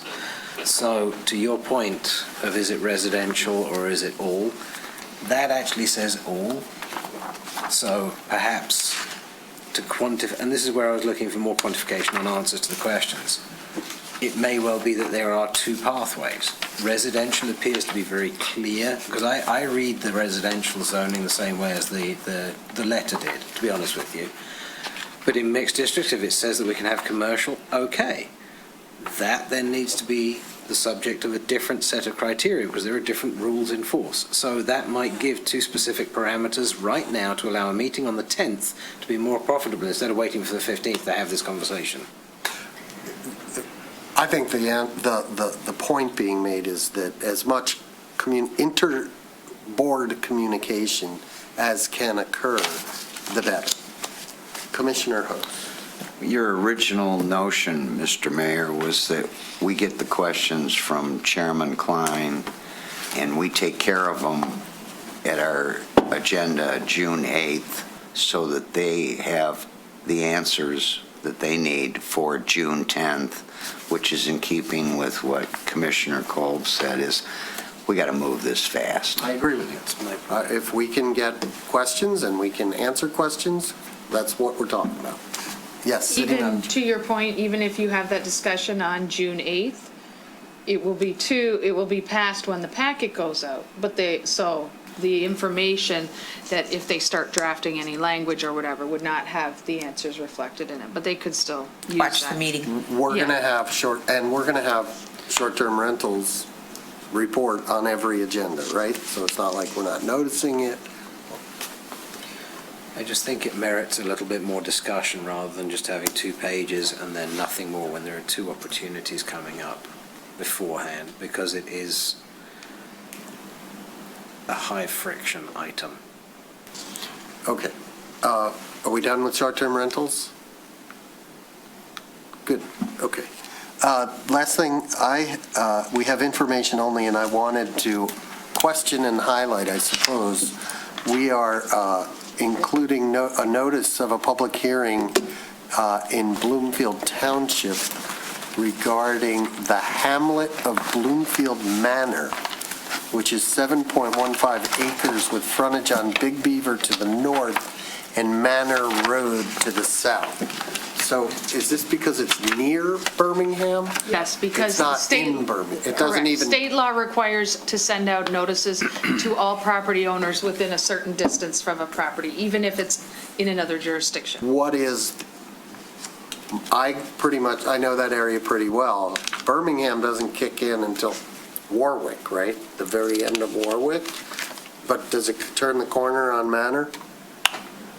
Or you don't know? I'm not picturing what you're It's asking. where the dirt road goes up and goes back, and then you turn right, and then you turn left, and go up Shepherd Bush to Manor Park. It's over Okay, there. I'll So tell you the- what it The is. question is, people in Birmingham might care about this. Yes. I'm trying to pinpoint what people in Birmingham. I can't remember the name of the road, but they're proposing to extend the road that goes north-south into an area that's open space right now on the south side of Big Beaver. A road that goes north-south, Yes, so so let me it pull up the map. crosses Big Beaver? No, it does Or- not. or No. it's near- No, Big Beaver's here, and it comes here, and we have Manor? some Birmingham residents down here. They want to extend that road and put a couple of houses up on the road on the south side of Big Beaver. So farther away from us. And the meeting was tonight at 7 PM. Never mind. Well, it would be interesting to know what's going on. They're looking to put a couple of, well, I think 6 or 7 houses. Yeah, okay. Motion to adjourn? So moved. Second? Second.